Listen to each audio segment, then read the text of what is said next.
The morning sun cut through the oak trees at Arlington National Cemetery, casting long shadows across Section 60, where America's most recent fallen rested in perfectly aligned rows of white marble.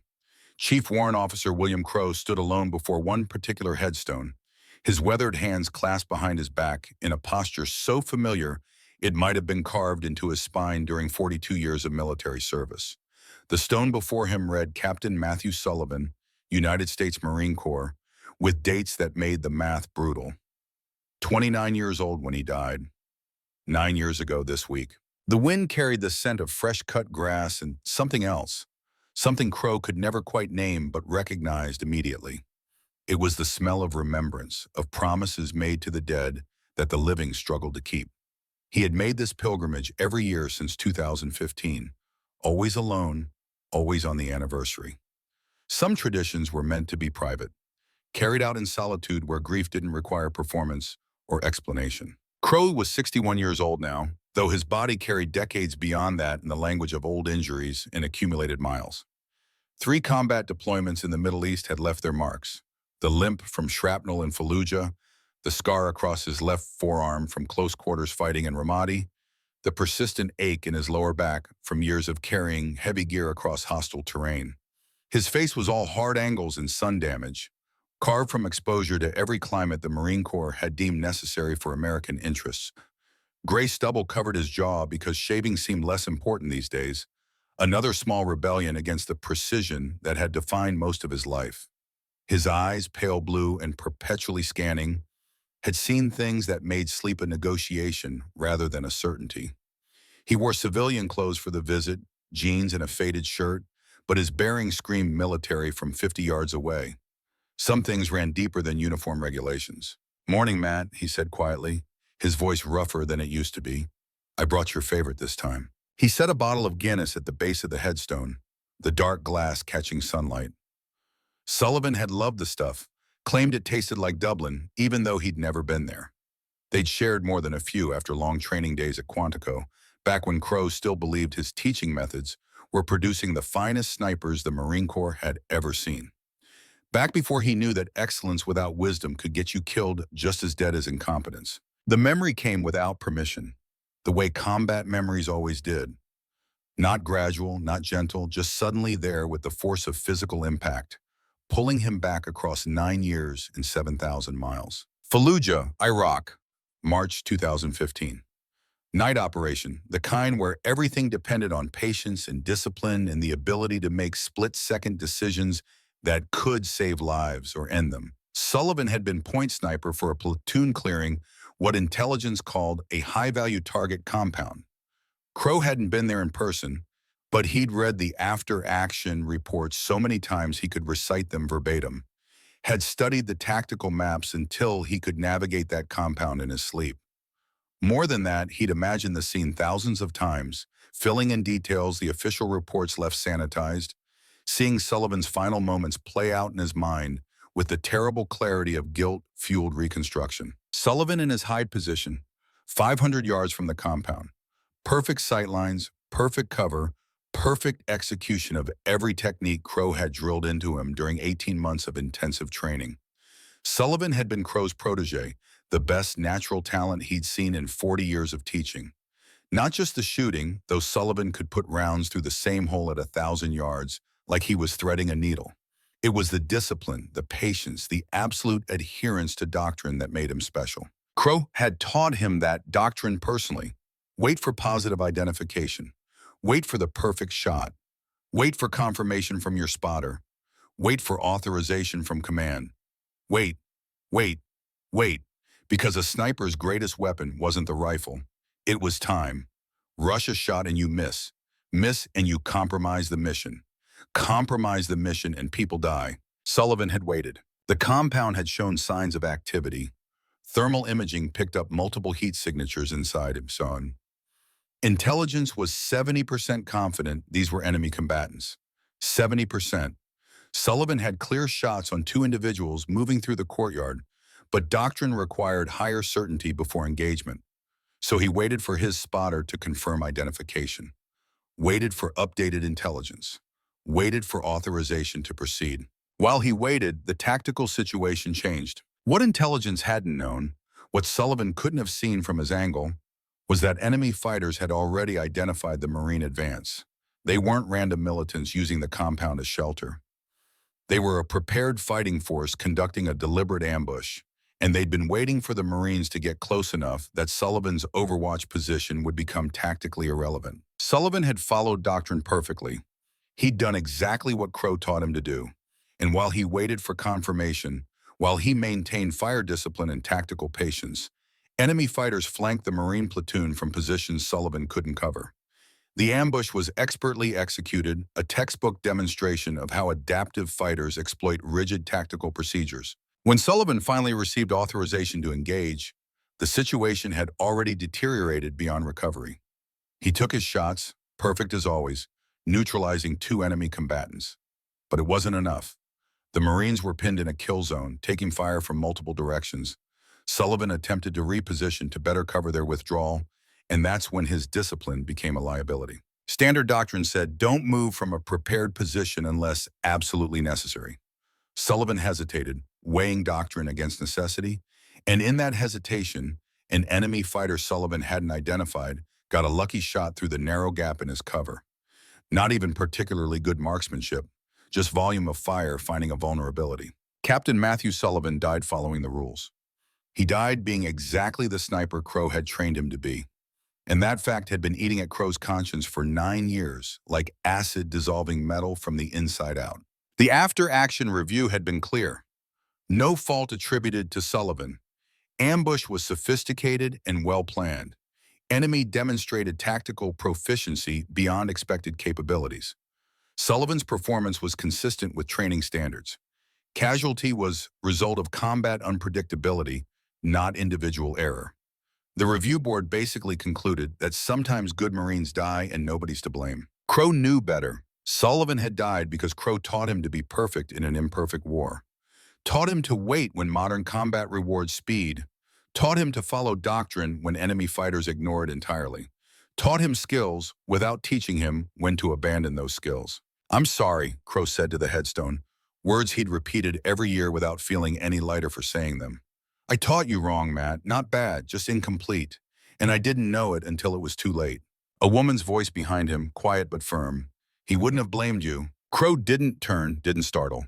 You don't survive 42 years in special operations by being unaware of your surroundings, by letting people approach without recognition. He'd heard her approach 3 minutes ago, footsteps deliberate enough to announce presence without seeming aggressive, the measured pace of someone with military training who understood the difference between surprising someone and respectfully making yourself known. Military bearing, probably. The voice confirmed it, carrying the controlled tone of someone who'd learned to modulate emotion in professional contexts. You don't know what he would have thought, Crowe said, still facing the headstone. Yes, sir, I do, because I knew my brother better than anyone. Now Crowe turned. The woman standing 10 feet behind him was in her late 20s, fit in the way that suggested regular PT rather than gym vanity. Dark hair pulled back in a regulation bun, even though she wore civilian clothes. Her face had the kind of bone structure that photographs well, sharp features that could look hard or kind depending on lighting and expression.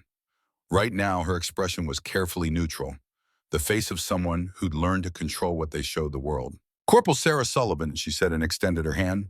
I've been looking for you, Chief Crowe. He took her hand, noted the firm grip and calluses consistent with rifle work. You're Matt's sister. Yes, sir, and I just graduated from Marine combat training last month. I start Scout Sniper School at Quantico next week. She paused, then added with quiet intensity, I want you to train me the way you trained my brother. Crowe released her hand and studied her face, looking for something he couldn't quite name. Resemblance to Matt, maybe, or signs of whatever drove a woman to follow her dead brother into the most demanding school the Marine Corps offered. She held his gaze without flinching, without the performative toughness some recruits affected when trying to prove themselves. Why, Crowe asked simply. Because I want to understand why he died. You've read the after-action reports, every page, multiple times. I've also talked to Marines who were there. I know what happened tactically. What I don't understand is why someone as good as Matt, trained by the best instructor in the Marine Corps, ended up dead at 29. Crowe felt something cold settle in his chest. You think I got your brother killed? No, sir. Her voice softened slightly. I think whatever killed my brother is something I need to understand before I face the same situations he did. And you're the only person who can teach me that. You're wrong about that. I can teach you to shoot. I can teach you fieldcraft and ballistics and camouflage. But the thing that got your brother killed, I don't know how to teach around that because I'm still figuring out what it was. Sarah Sullivan took a step closer, and Crowe saw Matt's determination in her eyes, the same absolute focus that had made him such an exceptional student.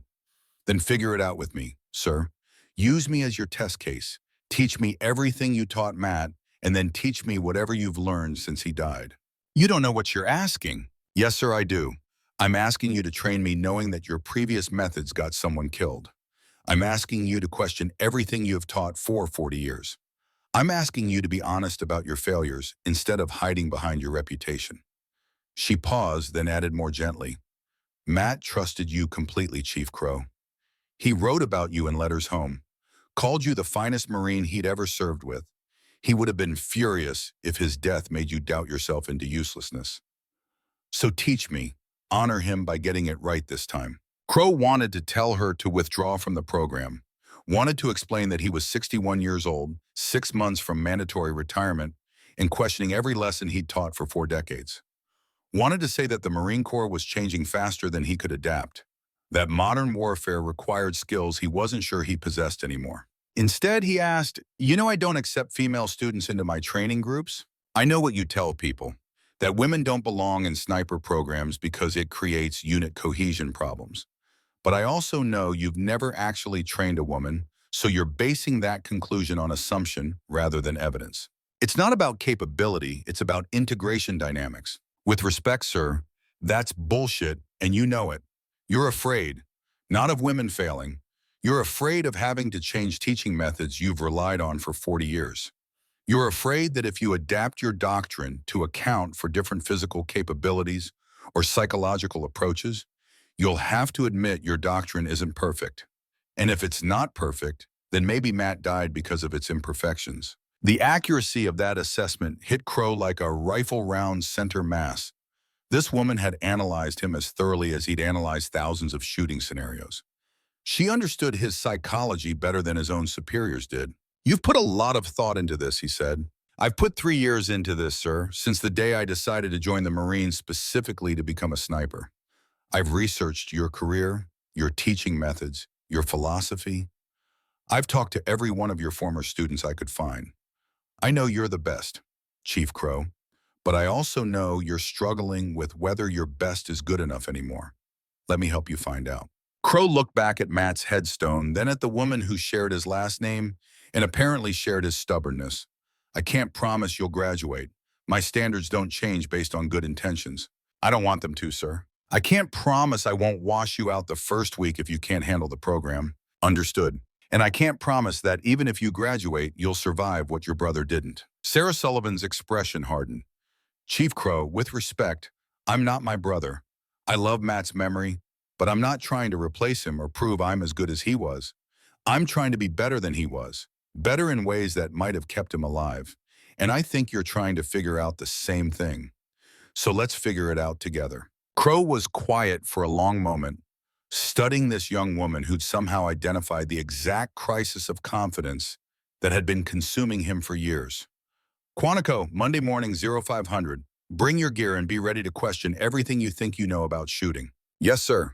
And Corporal Sullivan, if you call me sir one more time before you've earned the right to be in my program, I'll have you running extra PT until you puke. I'm Chief Crowe or just Crowe, not sir. Clear? A slight smile touched her face. Clear, Chief. She turned to leave, then paused. Chief Crowe, thank you for visiting Matt. Most of his instructors forgot him after he died. You didn't. I remember all my students, Crowe said quietly, especially the ones who don't come home. After she left, Crowe stood alone with Matt's headstone for another 20 minutes, trying to process what he'd just agreed to. Training Matt's sister, training a woman, which he'd successfully avoided for his entire career, by maintaining his reputation as the instructor who didn't believe in integrated sniper teams. Training someone who'd explicitly asked him to question his own methods while teaching her. He must be losing his mind. Or maybe some small voice suggested, Maybe this was exactly what he needed. A student who wouldn't accept doctrine as gospel. A student who'd push back, question assumptions, force him to articulate why he taught what he taught, instead of just relying on tradition and reputation. "Your sister's got fire, Matt," Crowe said to the headstone. "Think she's going to make me work for this one." The wind picked up, rustling through the oak trees, and Crowe imagined it was Matt's ghost saying something like, "Damn right she will," in that cocky way he'd had before deployment taught him humility. Crowe had always liked that about Matt, the confidence that came from competence, not arrogance, the willingness to learn even when he was already better than most. Sarah had that same quality. He could see it in how she'd approached him, respectful without being deferential, confident without being cocky. She'd done her homework, understood his psychology, and made her pitch with the precision of a good shot. She was dangerous, not in the tactical sense, though he suspected she'd be competent there too. Dangerous in that she might actually make him confront truths about his teaching that he'd been avoiding for 9 years. Crowe left the cemetery as the morning heat began building toward midday intensity. The drive back to Quantico took 90 minutes, plenty of time to think about what he'd committed himself to. Training began Monday, 3 days from now. His current class of 12 students, all male, all selected through the traditional screening process. And now Sarah Sullivan, who'd apparently gone through official channels to get assigned to his training group despite his well-known resistance to female students. Someone at command level must have pushed that through. Probably Colonel Robert Hayes, the base commander who'd been pushing integration policies with the determination of someone who genuinely believed in them, rather than just following Pentagon directives. Crowe and Hayes had a complicated relationship.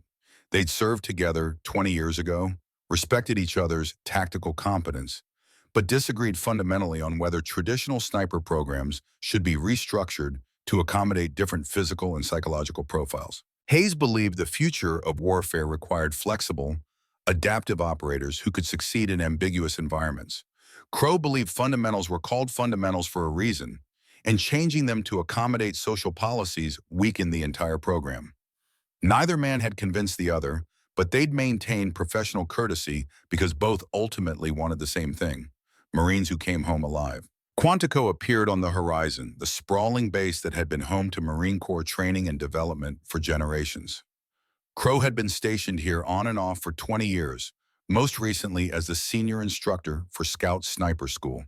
His reputation was institutional legend. 400 Marines trained over 42 years. Multiple combat deployments where his confirmed kills numbered in the triple digits, though he'd stopped counting after the number became large enough to feel less like accomplishment and more like scoreboard. He'd received every decoration short of the Medal of Honor: 3 Silver Stars, 2 Bronze Stars, Navy Cross, Purple Heart with clusters. Enough metal on his dress uniform to set off airport detectors. But the award he valued most was unofficial: the respect of students who'd gone on to successful sniper careers and credited his teaching with keeping them alive. Except for the ones who hadn't come home. Matt Sullivan wasn't the only one. Crowe remembered all their names, all their faces. 11 students killed in action over 4 decades. 11 families he'd written letters to, explaining that their son or daughter had died serving their country with honor and courage. 11 funerals he'd attended, standing in the back because his presence felt like accusation as much as support. 11 times he'd questioned whether his teaching had contributed to their deaths. And only with Matt had he started to believe the answer was yes. Crowe parked at the base housing unit he'd occupied for the past 5 years, a modest 2-bedroom that suited his needs. Military efficiency, minimal decoration, everything organized with the precision of someone who'd spent decades living out of rucksacks and learning that possessions were just weight to carry. The walls held a few photographs, mostly group shots of training classes. He'd stopped displaying individual photos of students after Matt died. Looking at their faces had become too complicated. He made coffee, strong enough to function as paint stripper, and sat at his kitchen table with the training curriculum he'd been revising for the past 6 months. Standard Scout Sniper School ran 12 weeks, condensed from the original program that used to take months. Budget constraints and operational tempo meant training had to be efficient, focused, intensive. Crowe's program maintained traditional length, but packed more content into those 12 weeks than most students thought survivable. Week 1 was elimination. 20 students started, maybe 12 finished the first week. Week 1 tested physical conditioning, mental resilience, and whether students had the basic aptitude for precision shooting. The washout rate was brutal by design, better to fail in training than in combat. Weeks 2 through 6 covered fundamentals: ballistics, meteorology, range estimation, camouflage, stalking, hide construction, observation techniques, the technical foundation that separated snipers from regular marksmen. Crowe taught this section personally because fundamentals were where he believed wars were won. Master the basics, and you could adapt to any situation. Skip the basics, and you'd eventually face a problem your improvisation couldn't solve. Weeks 7 through 10 integrated everything into field exercises. Live fire at extended ranges, multi-day stalking operations, urban hide construction, coordination with infantry units. This was where students learned whether they could actually perform under pressure or whether they'd only been good at controlled range conditions. Weeks 11 and 12 were evaluation, final tests, live fire demonstrations, comprehensive review of every skill taught during the program. Students who made it this far usually graduated, though Crowe had failed people in week 12 when they demonstrated critical gaps in judgment or capability. He stared at the curriculum, wondering what he'd change for Sarah Sullivan. Nothing, he decided. If she wanted to prove women belonged in sniper programs, she'd do it by meeting the same standards as everyone else. Lowering standards would invalidate any success she achieved and confirm the biases of people who believed integration was political correctness rather than tactical evolution. But he would watch her differently. Watch for the bias in his own teaching that Matt's death had revealed. Watch for whether traditional doctrine served her or constrained her.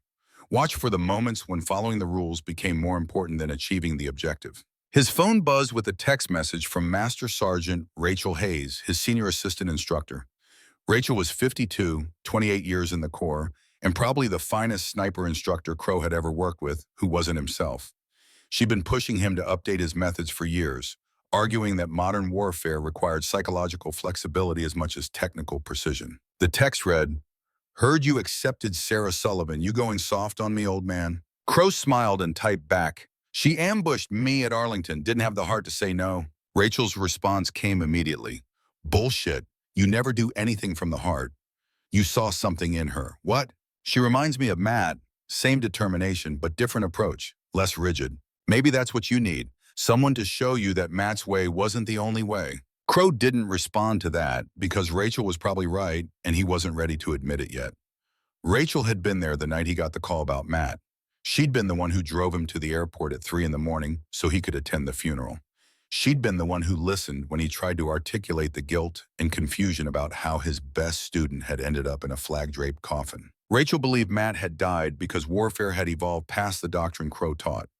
She believed modern combat required operators who could make rapid decisions with incomplete information, who could adapt tactics in real time rather than waiting for authorization, who could break rules when rules didn't serve the mission. Crowe believed Matt had died because he'd made a mistake. And maybe if Crowe had trained him better, drilled the fundamentals harder, that mistake wouldn't have happened. They'd argued about this dozens of times, and neither had convinced the other. Maybe Sarah Sullivan would settle the argument, or maybe she'd just prove both of them wrong. Sunday passed in the mechanical routine Crowe had developed over decades. Physical training at dawn because 61-year-old bodies required maintenance that 21-year-old bodies didn't. Paperwork for the upcoming training cycle, reviewing student files and medical screenings. Equipment inspection in the armory, personally checking every rifle and scope that would be issued to students. Dinner alone, reading technical manuals about long-range shooting that never quite captured the complexity of actual fieldwork. He went to bed early, but sleep came slowly. His mind kept returning to Sarah Sullivan standing at her brother's grave, telling Crowe she wanted to understand why Matt died. It was the right question, the question Crowe had been avoiding for 9 years because answering it meant confronting uncomfortable truths about his own limitations. Monday morning arrived cold and dark, the way all significant days seemed to start. Crowe was at the training facility by 4:30, watching as students began arriving. They came in ones and twos, young Marines with the lean fitness of people who'd been preparing for months. Most were in their early 20s, fresh from infantry deployments or specialized schools. A few were older, late 20s or early 30s, combat veterans looking to transition into sniper roles. And then Sarah Sullivan arriving exactly at 500 hours, not early enough to seem overeager, not late enough to seem casual. She wore standard PT gear, hair pulled back, no makeup, no jewelry. She carried herself with the quiet confidence of someone who knew they belonged even if others didn't agree. Crowe watched her join the formation without making her presence notable. Most of the male students had noticed her by now, some with curiosity, some with skepticism, a few with the kind of territorial hostility that suggested they saw her presence as political statement rather than professional qualification. She ignored all of it, standing at ease with the posture of someone who'd learned parade ground discipline and incorporated it into muscle memory. "Listen up," Crowe's voice cut through the morning silence with the projection of someone who'd commanded attention for 4 decades, carrying across the parade ground with the kind of authority that made junior Marines instinctively straighten their postures. "I'm Chief Warrant Officer William Crowe. For the next 12 weeks, I am your primary instructor, your worst critic, and the only person standing between you and the designation Marine Scout Sniper. Some of you will fail this course, most of you statistically. Not because you're bad Marines, but because sniper school isn't designed to be passed. It's designed to identify the people who can't fail even when failure is the easier option. The ones who'll perform under pressure that breaks everyone else." He paused, scanning faces, reading the mixture of determination and anxiety that every class showed on day one. "You're here because someone in your chain of command thought you had potential. They were probably wrong about most of you. My job is to find out which ones they were right about and which ones need to go back to regular infantry before you get someone killed with your incompetence." Sarah Sullivan's expression didn't change, but Crowe saw her shift her weight slightly, preparing for whatever came next. Good. She understood that the verbal assault was just beginning. This course will challenge everything you think you know about shooting, about tactics, about your own capabilities. You will be cold, wet, exhausted, and frustrated. You will question why you volunteered for this. You will hate me personally and professionally. And at the end of 12 weeks, those of you who graduate will realize that every moment of suffering was preparation for staying alive when enemy fighters are trying very hard to kill you. He gestured toward the rifle range behind him, barely visible in the pre-dawn darkness. "We start with qualification. Standard issue M40 A5 rifles, 500-yard shots, 10 rounds each. Passing score is 8 out of 10. Anyone who can't make that standard today doesn't belong here and can withdraw now with no prejudice." No one moved. They never did on day one. Everyone believed they were the exception. "Corporal Sullivan," Crowe's voice snapped across the formation, front and center. Sarah stepped forward without hesitation. "Chief, you're first on the range. Everyone else is going to watch. If you fail this qualification, you wash out before the course even starts. If you pass, you've earned the right to suffer alongside everyone else. Clear?" "Clear, Chief." "Then let's see what Matt Sullivan's sister can do with a rifle." The mention of her brother's name brought murmurs from the other students. Some had heard of Matt, knew his reputation as one of Crowe's star pupils. Sarah's expression flickered for just a moment, something that might have been anger or determination or both, then settled back into neutral competence. They walked to the range in silence, the class following at regulation distance. Crowe had set this up deliberately, putting maximum pressure on Sarah's first shots. If she folded under observation stress, better to know now. If she performed, it would establish credibility that might reduce the gender-based skepticism she'd inevitably face. The range was illuminated by floodlights, targets set at 500 yards, standard silhouettes, human-shaped, because snipers shot people and pretending otherwise was dishonest. Sarah accepted the M40 from the range master, checked the chamber, tested the bolt action, examined the scope with the efficiency of someone who'd handled weapons extensively. "Wind is southeast at 8 miles per hour, Crowe announced. Temperature 42 degrees, humidity 70%. You have 2 minutes to take 10 shots. Begin when ready." Sarah dropped into prone position, rifle settled against her shoulder with practiced ease. She didn't rush, didn't hesitate. 2 breaths to settle her heart rate, minute adjustments to scope elevation and windage. Then her finger moved to the trigger with the kind of smooth control that couldn't be faked. The first shot cracked across the range. Crowe watched through binoculars as the round impacted center mass on the target. Second shot, same result. Third shot high and right. Sarah made immediate correction. Fourth through 10th shots, all center mass or close enough to count. 9 out of 10, the rangemaster confirmed. Qualifying score. Sarah stood, safed the rifle, and returned it to the rangemaster without celebration or false modesty. Just professional completion of assigned task. Crowe nodded. Acceptable. Get back in formation. The next 6 hours were brutal by design. Every student shot the qualification course. Most passed, 3 failed and were sent home immediately. Then came physical training. 5-mile run with full gear, obstacle course, rope climbs, log carries, everything designed to test whether these Marines had the physical conditioning to handle extended field operations. Sarah kept pace without complaint. She wasn't the fastest runner, didn't have the upper body strength of the larger males, but she finished every event within acceptable time standards.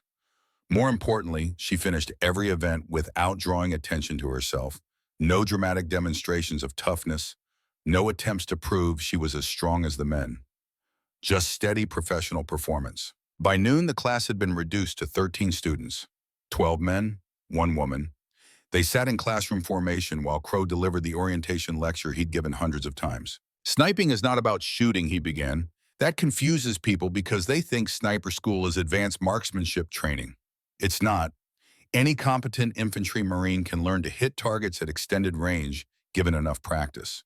What separates snipers from everyone else is judgment, the ability to make life and death decisions with incomplete information under extreme stress, while accepting that your decision might be wrong and people might die because of it.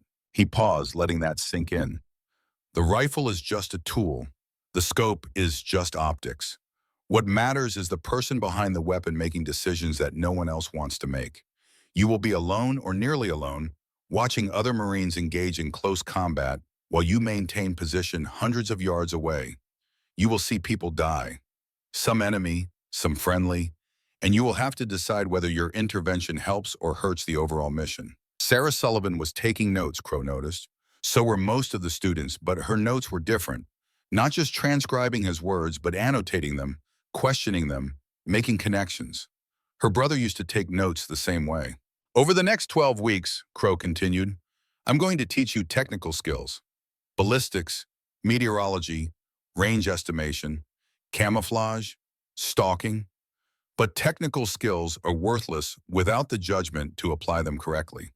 So I'm also going to teach you to think like snipers, to make decisions that most people aren't capable of making, to live with the consequences of those decisions even when they turn out to be wrong.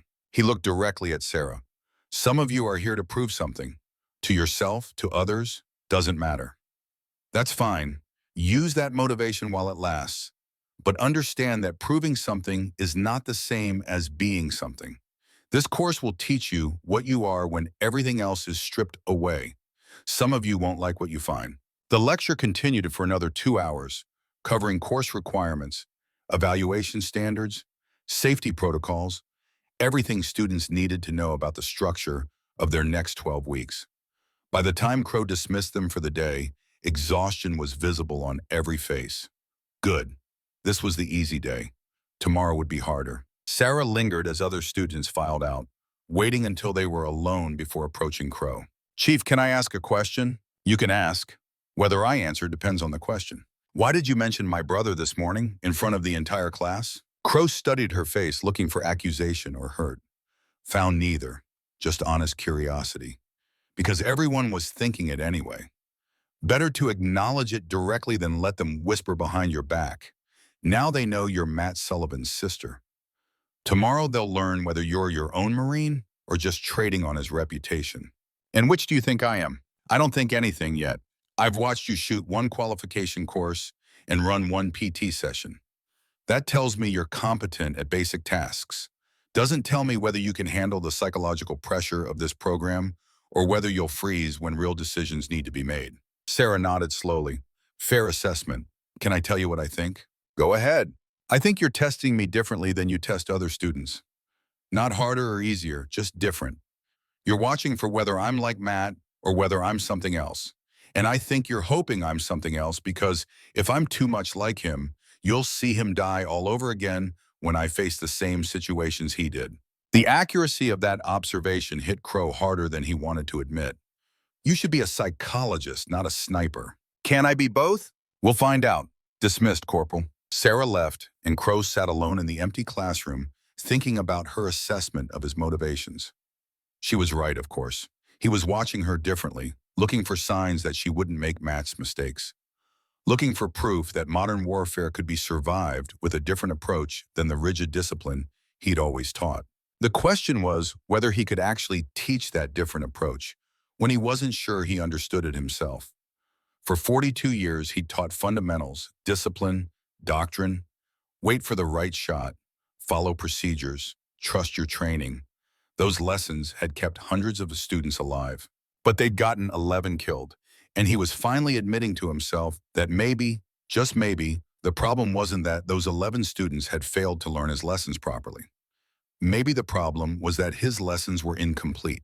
Matt Sullivan had been perfect execution of Crowe's teaching, and Matt Sullivan was dead at 29. Sarah Sullivan was here to learn those same lessons, but somehow avoid her brother's fate, which meant Crowe needed to teach her something different, something additional, something he hadn't quite figured out yet. He gathered his papers and left the classroom as evening settled over Quantico. Tomorrow would bring the first real test of whether Sarah Sullivan could handle what this program demanded. Tomorrow would also test whether William Crowe could evolve past 42 years of teaching the same way. Both tests felt equally uncertain, and for the first time in decades, Crowe wasn't sure which outcome he feared more. Week 2 began with rain. Cold autumn storm that turned training ranges into mud pits and made every movement twice as difficult. Crowe watched his students struggle through an obstacle course that had become controlled misery. 13 bodies moving through rope climbs and wall vaults, all designed to test whether these Marines could maintain focus when comfort was distant memory. Sarah Sullivan was 11th in the pack, neither leading nor falling behind. Crowe had been watching her for 6 days, cataloging every choice she made. She moved differently than the male students. Where larger men used brute strength, Sarah used technique and momentum. Where others fought the course, she flowed through it, finding efficient paths that conserved energy. Master Sergeant Rachel Hayes appeared beside Crowe, water dripping from her patrol cap. She'd been running the course alongside students, maintaining the standard that instructors never asked students to do anything they couldn't do themselves. Sullivan's interesting, Rachel said quietly. She's not trying to prove she's as strong as the men, just finding ways that work for her. Matt used to do the same thing, Crowe said, made up for size with efficiency. She's not Matt. I know. Do you? Because you're teaching her exactly the way you taught him. Same corrections, same standards. Like you're trying to run the same experiment and hope for different results. Rachel walked away before Crowe could respond, leaving him with thoughts that had been circling for days. That afternoon's classroom session focused on ballistics, the mathematics of making bullets travel accurately across distances where wind, temperature, humidity, and about 15 other variables could turn a perfect shot into a complete miss. Crowe had been teaching ballistics for so long, he could recite the formulas in his sleep, explain bullet trajectories with the precision of an engineering professor. At 1,000 yards, he told the class, environmental factors matter more than shooter skill. You can have perfect trigger control and perfect breathing, but if you miscalculate wind drift by 2 miles per hour, your round misses by 18 inches. That's the difference between center mass hit and complete miss. The difference between mission success and catastrophic failure. Corporal Jason Wade, a sharp-featured 24-year-old from Nevada who'd partnered with Sarah during field exercises, raised his hand. Chief, what about adaptive shooting? Using technology to adjust for variables in real time instead of relying on manual calculations. You mean relying on computers to do the thinking for you? I mean using tools that increase first-round hit probability in dynamic situations. Crowe had heard this argument before, usually from younger Marines who'd grown up with technology and believed every problem had a digital solution. Technology fails, Corporal. Batteries die. Electronics get damaged. Connections drop. When your fancy computer scope stops working in the middle of a mission, you better know how to calculate holdover manually or you're just carrying an expensive paperweight. Wade persisted. But why not use technology when it works and have manual calculation as backup? Seems like we're handicapping ourselves by refusing to integrate modern tools. Because modern tools make you dependent. They reduce your fundamental understanding of the physics involved. You become a button pusher instead of a marksman. Crowe paused, recognizing the edge in his own voice. This was the argument he'd been having internally for years. The question of whether his insistence on traditional methods was principle or just resistance to change. Sarah spoke up, her voice measured. Chief, with respect, isn't the goal hitting the target? If technology increases hit probability, isn't refusing to use it putting mission success at risk for the sake of maintaining traditional methodology? The classroom went quiet. Students who'd been half paying attention suddenly focused completely, sensing the tension in a direct challenge to Crowe's teaching philosophy.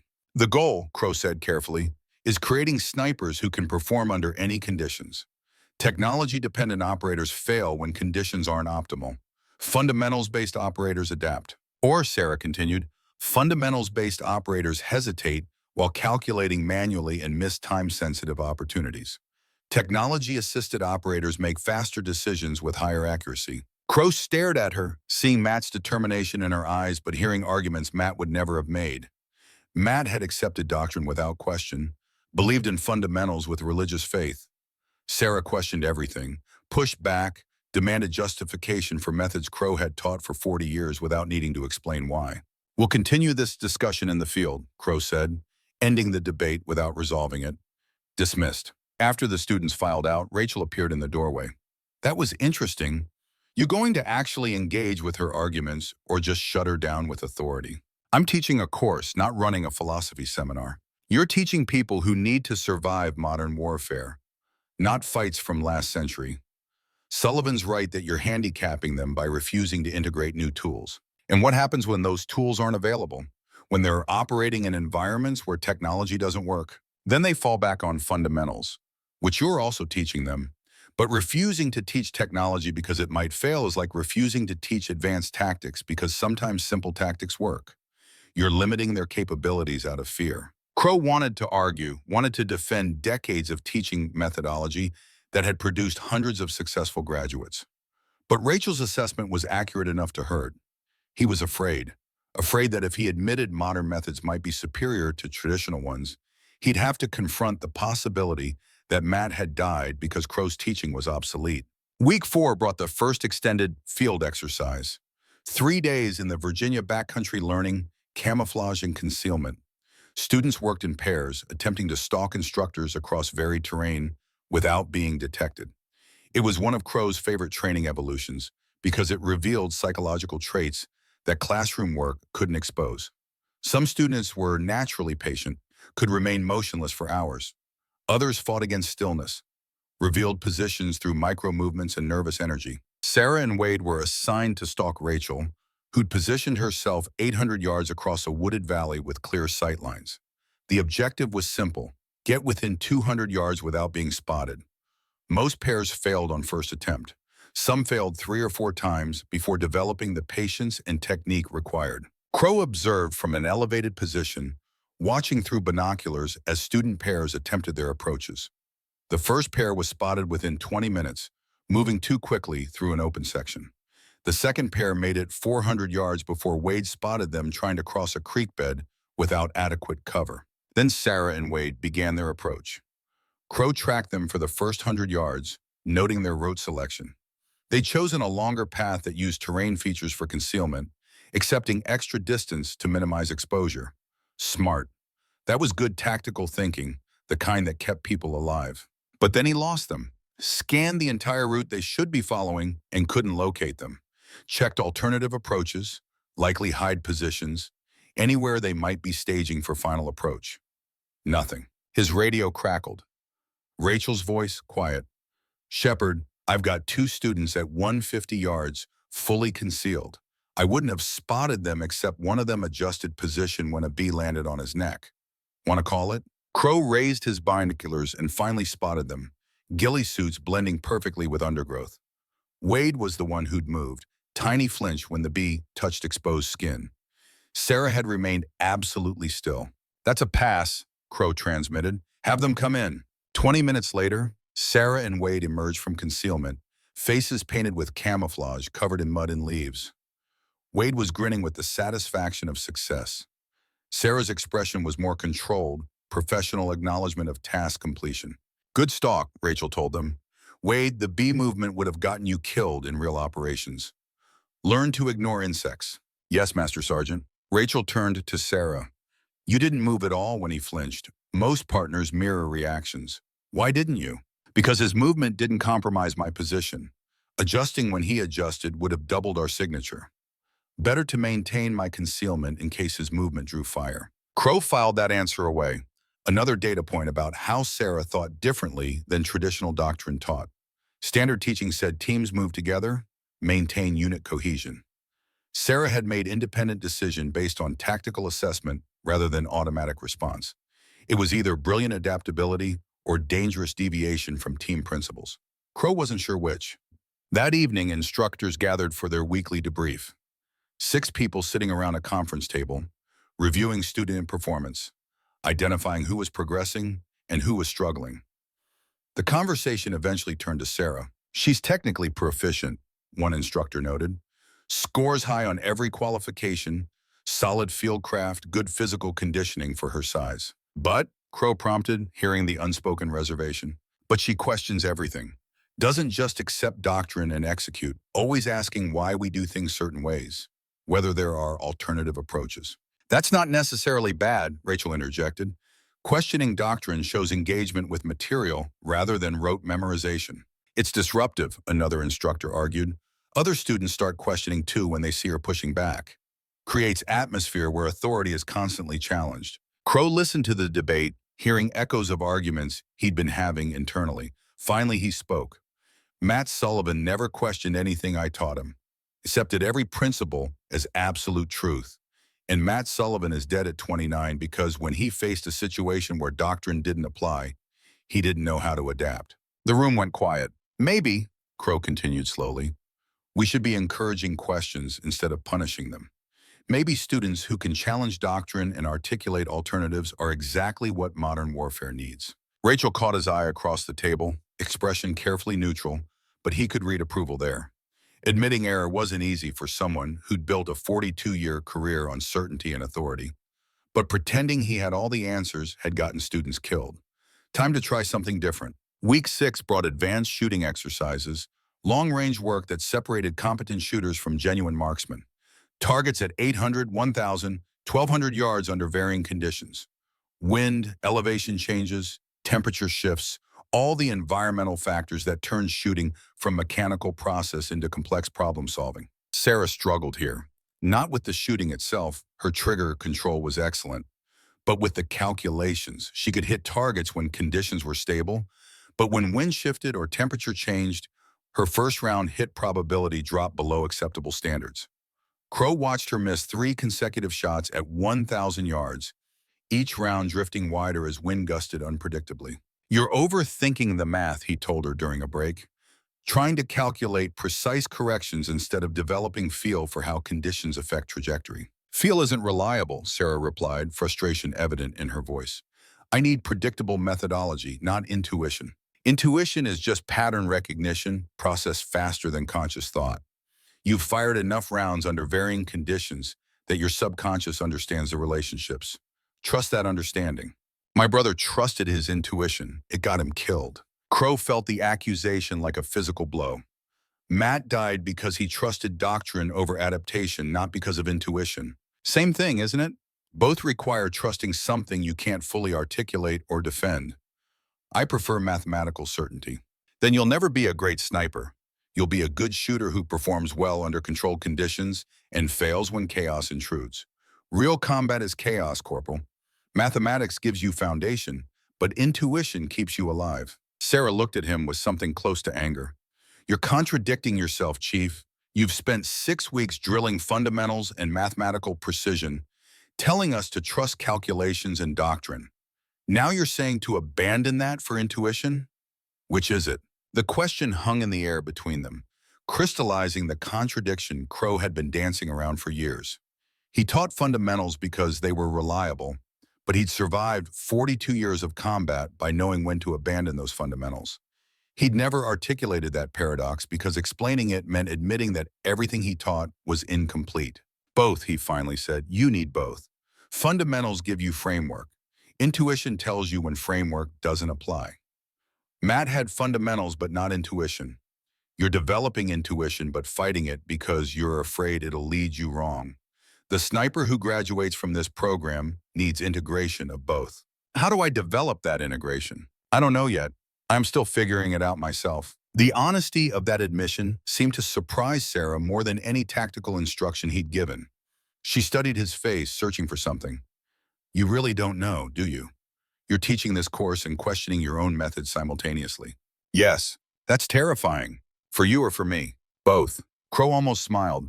Good. Fear means you're paying attention. Complacency is what gets people killed. Week 8 brought changes. Colonel Robert Hayes summoned Crowe to his office with the kind of urgent formality that meant something significant had developed. Crowe reported at the appointed time, found Hayes standing at his window overlooking the training ranges, posture rigid with the tension of someone carrying problematic information. "We've got a situation," Hayes said without preamble. Black Ridge Solutions has been contracted to provide security consultation at the industrial facility 15 kilometers northeast of here. They've been operating there for 2 weeks, and intelligence is raising red flags. Crowe knew Black Ridge by reputation. Private military contractor, operated in legal gray zones, hired former special operations personnel for high-paying jobs that governments couldn't officially acknowledge. They were effective, professional, and ethically flexible in ways that made traditional military leadership uncomfortable. What kind of red flags? The kind that suggests they're not just providing security. We've intercepted communications indicating they're running some kind of training program. Problem is, their training methodology appears to violate several international conventions regarding proportional force and civilian protection. Why is that our concern? They're a private company operating legally. Hayes turned from the window. Because they're recruiting. Specifically, they're recruiting from active duty sniper programs. 3 Marines from this base have gone UA in the past 6 months. All were recent graduates of your program. All were contacted by Black Ridge before disappearing. The information hit Crowe harder than expected. Students he'd trained, trusted with precision rifles, and the judgment to use them had abandoned their oaths for contractor money. Which students? Hayes slid a folder across his desk. 3 names, 3 faces Crowe remembered from recent classes. Good Marines, technically proficient, no indication they'd desert. Black Ridge pays 5 times military salary, Hayes continued. No bureaucracy, no ROE restrictions, no political oversight. For young Marines with student loans and families to support, it's tempting. It's also illegal. They took oaths. They took oaths drafted by politicians and enforced by officers who make decisions from air-conditioned headquarters. Black Ridge offers them something more appealing: compensation matching their skill set's market value and freedom to operate without second-guessing from command. Crowe heard something in Hayes' tone. You sound sympathetic. I'm realistic. We train these Marines to be apex predators. Then we're surprised when they respond to better hunting grounds. The question is what we do about it. Prosecute them for desertion. That creates martyrs and confirms Black Ridge's narrative that we exploit soldiers and punish them for seeking better opportunities. I've got a different approach. Hayes pulled up imagery on his computer, satellite photos of the facility where Black Ridge was operating. I want you to run a surveillance exercise. Take your advanced students, establish observation posts overlooking Black Ridge's training area, document what they're doing, real-world intelligence gathering, excellent training opportunity. And if we observe illegal activity, then we've got documented evidence for prosecution. But more importantly, your students see firsthand what happens when sniper skills are applied without ethical constraints. Let them watch Black Ridge operate, then make informed decisions about whether that's the kind of work they want to do. Crowe studied the satellite imagery, already identifying observation positions, approach routes, hide locations. His tactical brain engaged automatically, planning the operation. But another part questioned the wisdom of exposing students to corruption's appeal. This could backfire, Crowe said. Show them the money and freedom. Some might decide that's worth more than honor. Then better we find out now. I trust you're teaching more than Black Ridge's recruitment pitch. 2 days later, Crowe briefed his class on the surveillance exercise. He provided coordinates, assigned teams, outlined mission parameters. Standard operation, the kind snipers conducted routinely in combat zones. What he didn't tell them was who they'd be watching or why. Sarah was paired with Jason Wade, assigned to primary observation post with best vantage of the facility. They deployed before dawn, moving through forest terrain with careful silence. Crowe observed from a distance, watching how they worked together. Wade had strong technical skills. Sarah had better tactical intuition, sensed vulnerabilities before they became problems. Together, they were developing into an effective team. By mid-morning, all teams were in position. Crowe established command posts 2 kilometers from the facility. Then they waited, watching, documenting. What they saw troubled Crowe deeply. Black Ridge was running professional sniper training. The facility had multiple ranges, tactical courses, even mock urban environments. But the training was different from military methodology. Faster paced, more aggressive, emphasis on speed over precision. Sarah's voice came over radio, carefully controlled. "Chief, I'm observing training scenario with civilian population simulation. Shooters engaging military-age males intermixed with women and children. Acceptable collateral damage appears significantly higher than our ROE permits." "Document everything," Crowe replied. "We need complete picture." Over 6 hours, reports built disturbing pattern. Black Ridge taught effectiveness without restraint, lethality without legal constraint. Everything Crowe had spent 42 years teaching his students not to do. But he noticed something else: grudging respect in his students' voices. These Marines valued effectiveness. What they watched was undeniably effective, even if ethically questionable. As afternoon faded toward evening, Crowe spotted movement that made his blood run cold. A man emerged from the main building, moving with controlled precision that screamed special operations background. Even from 2 kilometers away, even after 15 years, Crowe recognized him immediately. Gunnery Sergeant Thomas Vance, former student, class of 2008, star pupil before Matt Sullivan. The most naturally gifted shooter Crowe had trained and the most morally concerning. Vance had been brilliant. Perfect marksmanship, exceptional tactical thinking, absolutely fearless under pressure. Crowe remembered the first day Vance had shown up for training, 23 years old, with the kind of confidence that suggested he'd already figured out he was better than most people around him. Not arrogance exactly, just cold assessment of comparative capability. During that first week, Vance had demonstrated shooting ability that exceeded every other student by significant margin. At 800 yards, while other students struggled to achieve 50% hit probability, Vance was putting rounds through the same hole with mechanical consistency. His fieldcraft was equally exceptional. He could disappear into terrain that offered minimal concealment, remain motionless for hours without apparent discomfort, move through observation zones without triggering any detection. But there'd been something off about him that Crowe couldn't initially articulate. Something in how Vance talked about shooting, discussing bullet placement, and tissue damage with clinical detachment that suggested he viewed human targets as mechanical problems rather than moral decisions. During psychological evaluations, Vance had provided all the correct answers about proportional force and civilian protection, but his delivery lacked the emotional resonance that suggested genuine internalization of those principles. Crowe had raised concerns with the training staff, noted that Vance's technical excellence was matched by psychological profiles showing insufficient empathy for civilian casualties. Recommended additional ethics screening, maybe psychiatric evaluation to assess whether Vance had the moral framework necessary for operating in ambiguous environments where rules of engagement required constant judgment calls. The recommendation had been dismissed. Command needed snipers. Vance was exceptionally qualified, and psychological concerns without specific behavioral evidence weren't sufficient to justify washing out a top performer. So Vance graduated, received orders to Afghanistan, deployed with Crowe's technical training, but without the ethical foundation Crowe believed was essential. For 2 years, reports from Afghanistan had been positive. Vance was effective, professional, racking up confirmed kills at impressive rate. Then the reports changed tone. Questions about certain engagements, civilian casualties that couldn't be adequately explained, incidents where Vance's version of events didn't match other witnesses' accounts, allegations that he was taking shots that violated ROE, engaging targets in circumstances where force wasn't clearly justified. None of it rose to level of prosecution. Evidence was always ambiguous, witnesses were always uncertain, and Vance's performance record provided plausible alternative explanations. But the pattern was clear to anyone willing to see it. Vance had learned Crowe's technical lessons perfectly while completely ignoring the moral framework those lessons were supposed to serve. By 2012, Command had quietly moved Vance out of operational roles, processed him for general discharge, and made the problem disappear through administrative efficiency. Not honorable discharge because his service had been compromised by ethical concerns. Not dishonorable because they couldn't prove specific violations. Just general discharge, the military's way of saying, we don't want you anymore, but we can't legally justify courts-martial. Crowe had felt relief when Vance left the service. One fewer student he'd have to worry about, one fewer potential catastrophe waiting to happen.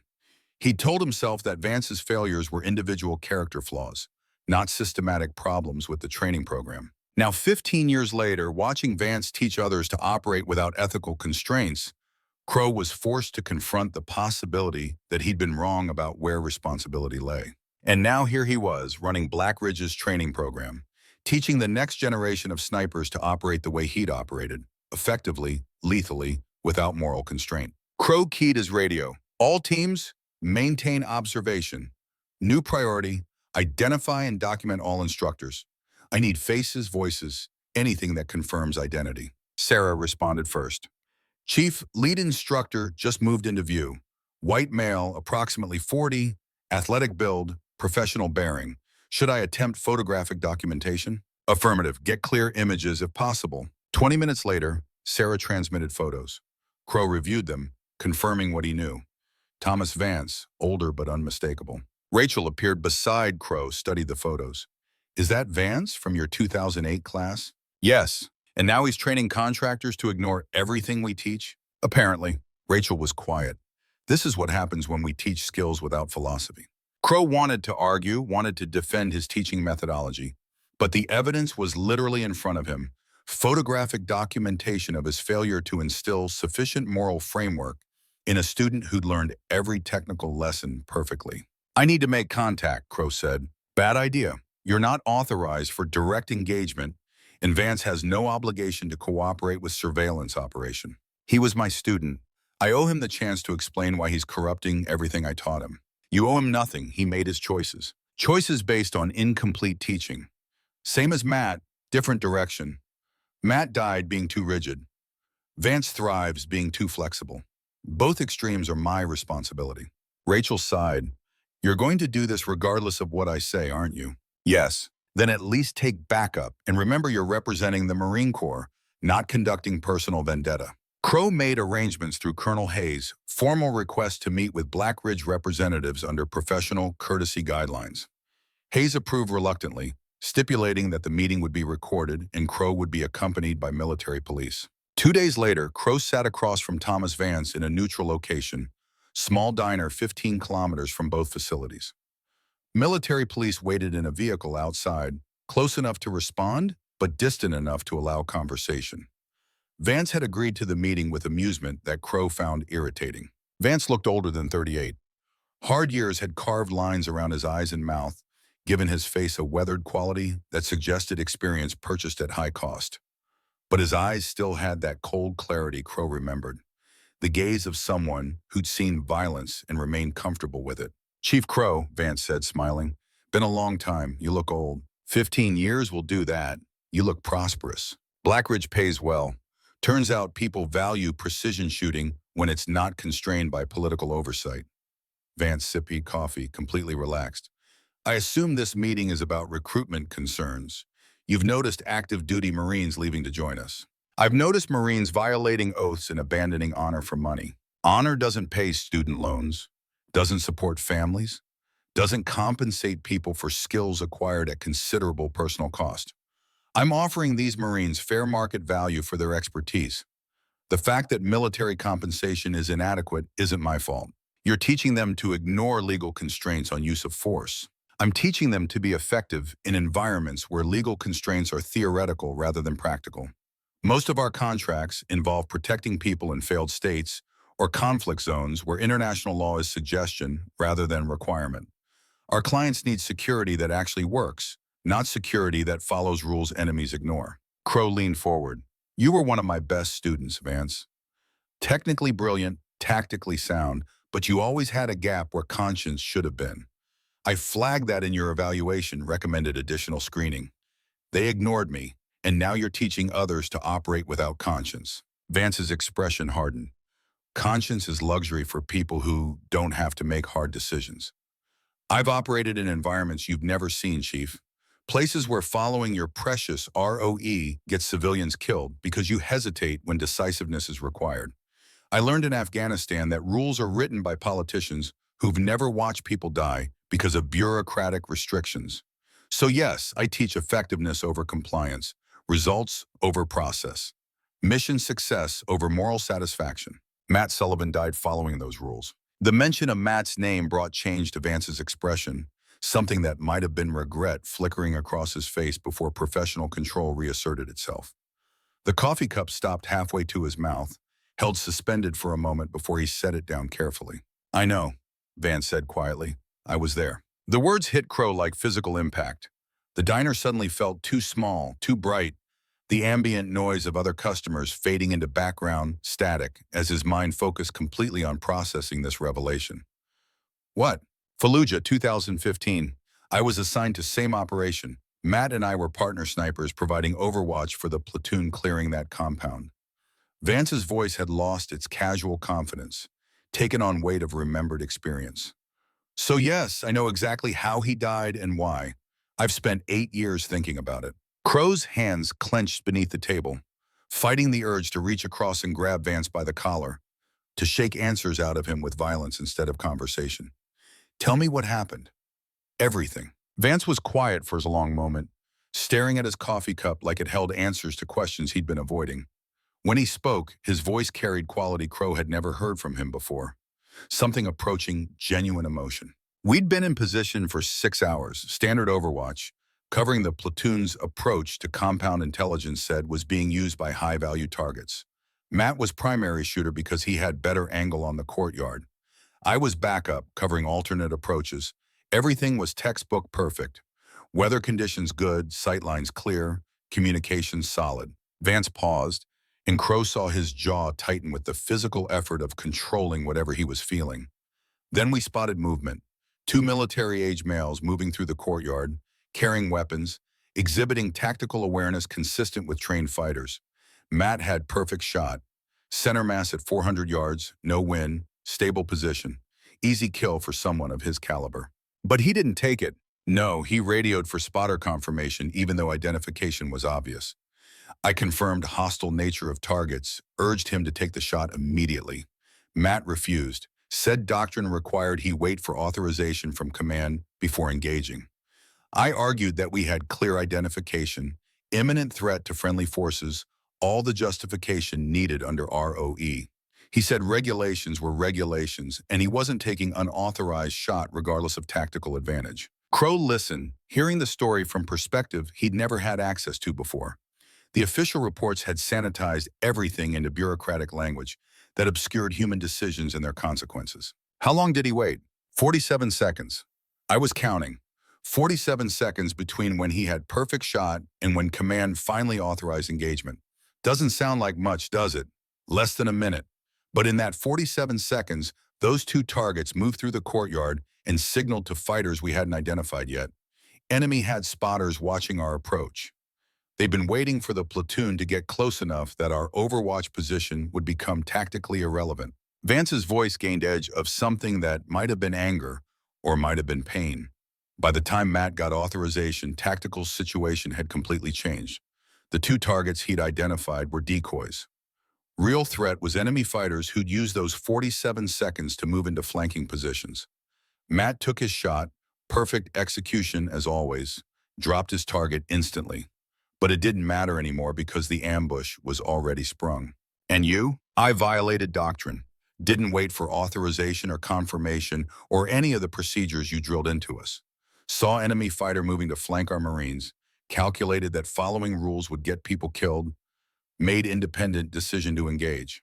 I took the shot, hit my target, but compromised our position because my angle wasn't as good as Matt's had been. Enemy fighters identified our muzzle flash, returned accurate fire toward our position. Vance met Crowe's eyes directly, and for first time in their conversation, Crowe saw something genuine beneath the professional facade.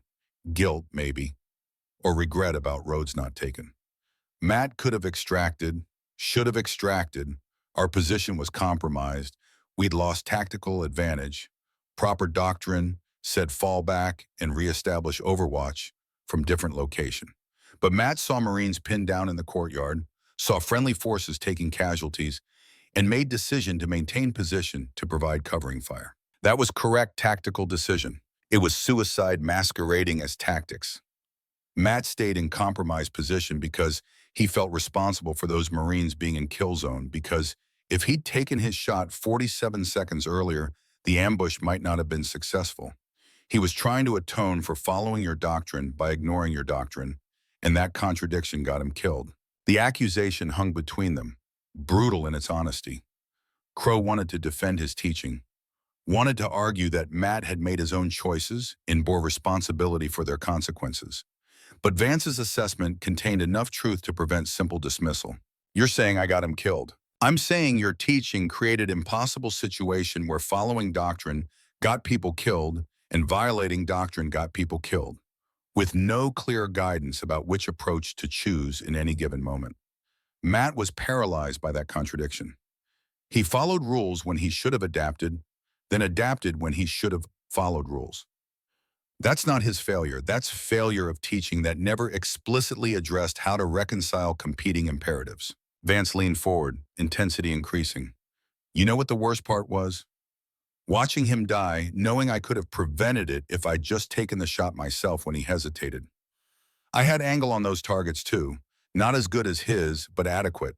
I could have engaged without authorization, dropped both targets, prevented the ambush entirely, but I deferred to him because he was primary shooter, and you drilled into us that team hierarchy matters, that stepping on primary shooter's authority undermines unit cohesion. So you followed doctrine too, for 47 seconds.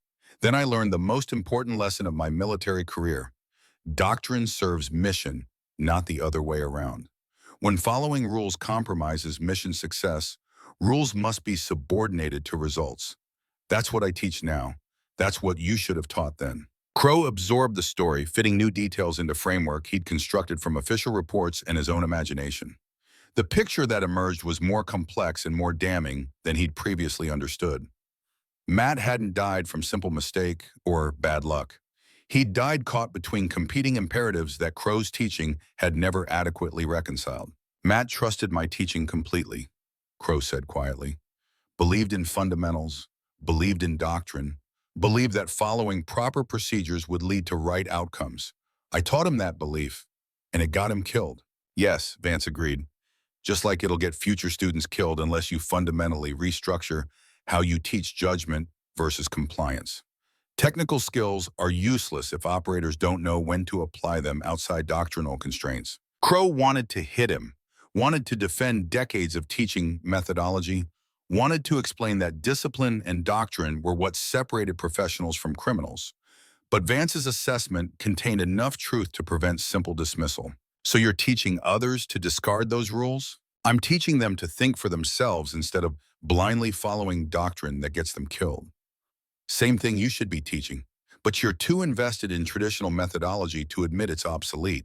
Traditional methodology keeps people alive. It keeps some people alive, the ones naturally gifted at adaptation despite your teaching. The rest die following rules while enemies improvise. Vance leaned back. I'm not your enemy, Chief. I'm your evolution. Everything you taught me about shooting, I teach my students.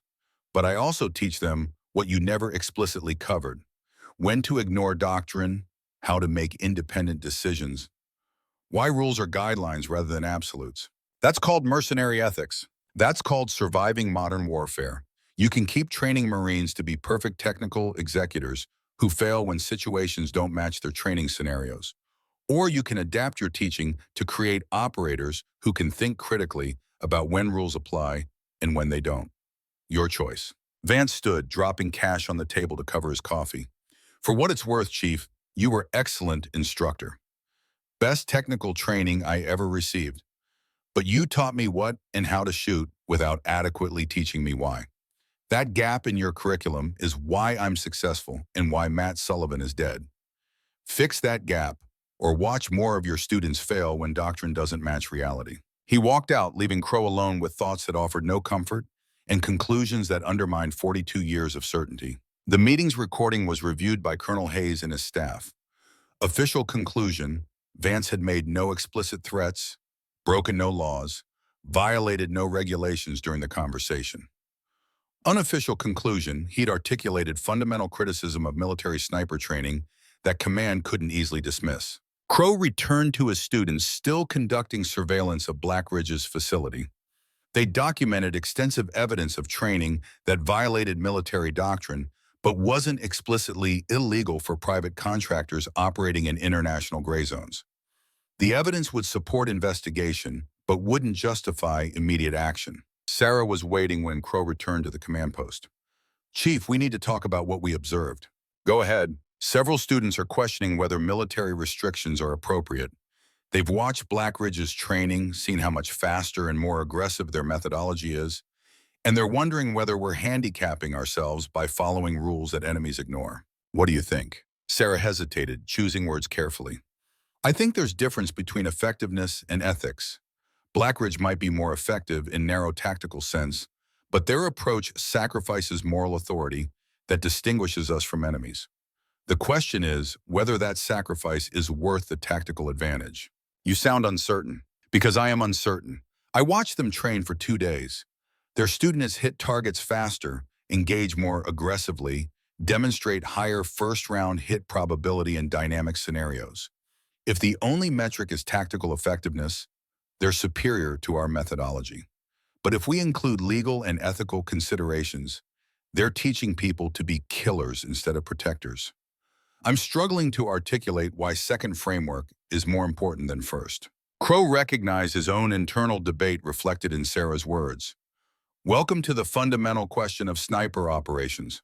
How do we reconcile requirement for lethal effectiveness with moral framework that constrains that effectiveness? I've been wrestling with that question for 42 years without reaching satisfactory answer." Matt died because of that question, didn't he? He chose moral framework over tactical effectiveness. Vance chose effectiveness over morality. Neither extreme worked. "How did you know about Vance?" "Master Sergeant Hayes briefed me after your meeting. Wanted me to understand the personal dynamics involved in this operation." Sarah paused. "Vance was there when Matt died. That changes your perspective on his criticism of your teaching." "Yes." "Does it make him right?" "I don't know anymore. Every certainty I've relied on for 40 years is being challenged by evidence I can't dismiss. Matt died following doctrine. Vance thrives ignoring it. You're succeeding by questioning it. I don't know which approach is correct or whether there's synthesis I haven't identified yet." Sarah looked at him with something approaching sympathy. "Chief, maybe correctness isn't the right metric. Maybe the goal isn't finding perfect methodology, but rather teaching students to think critically about when different approaches apply.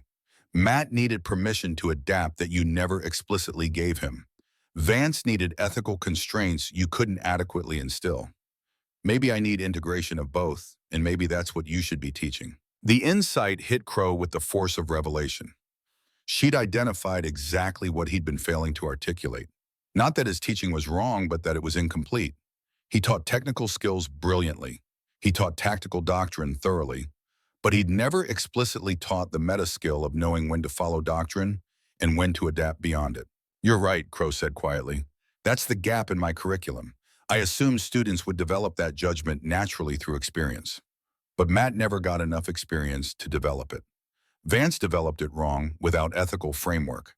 And I'm realizing now that assuming students will figure it out themselves is abdication of teaching responsibility." "So how do you teach it?" "I have no idea. I developed that judgment through 40 years of trial and error, most of it error. I can't compress that into 12-week course." "Then maybe," Sarah suggested carefully, "you need to stop trying to teach perfect methodology and instead teach honest uncertainty. Acknowledge that doctrine has limits. Admit that sometimes rules must be broken. Explicitly give students permission to think critically about when orthodoxy applies and when it doesn't." Crowe stared at her, recognizing wisdom that came from questioning rather than accepting, from thinking rather than following. "Your brother would have benefited from that teaching." "Yes, and maybe his death can mean something if it leads to that teaching being incorporated into future programs." The surveillance operation concluded 2 days later. Students extracted from observation positions, Documented evidence was compiled. Official report was filed with command. Colonel Hayes reviewed everything, concluded that Black Ridge was operating legally if unethically, and decided that prosecution wasn't warranted, but continued monitoring was justified. But the real conclusion was internal, personal, transformative.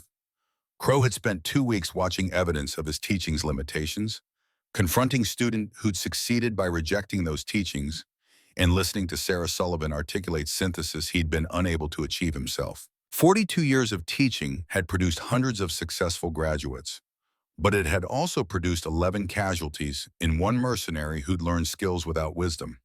That ratio wasn't acceptable anymore. Something had to change. Crowe had to change. The question was whether 61-year-old man could fundamentally restructure teaching methodology he'd relied on for 4 decades, or whether he'd spend his final months of service repeating patterns that had become comfortable even when they'd proven inadequate. Sarah Sullivan represented the test of that question.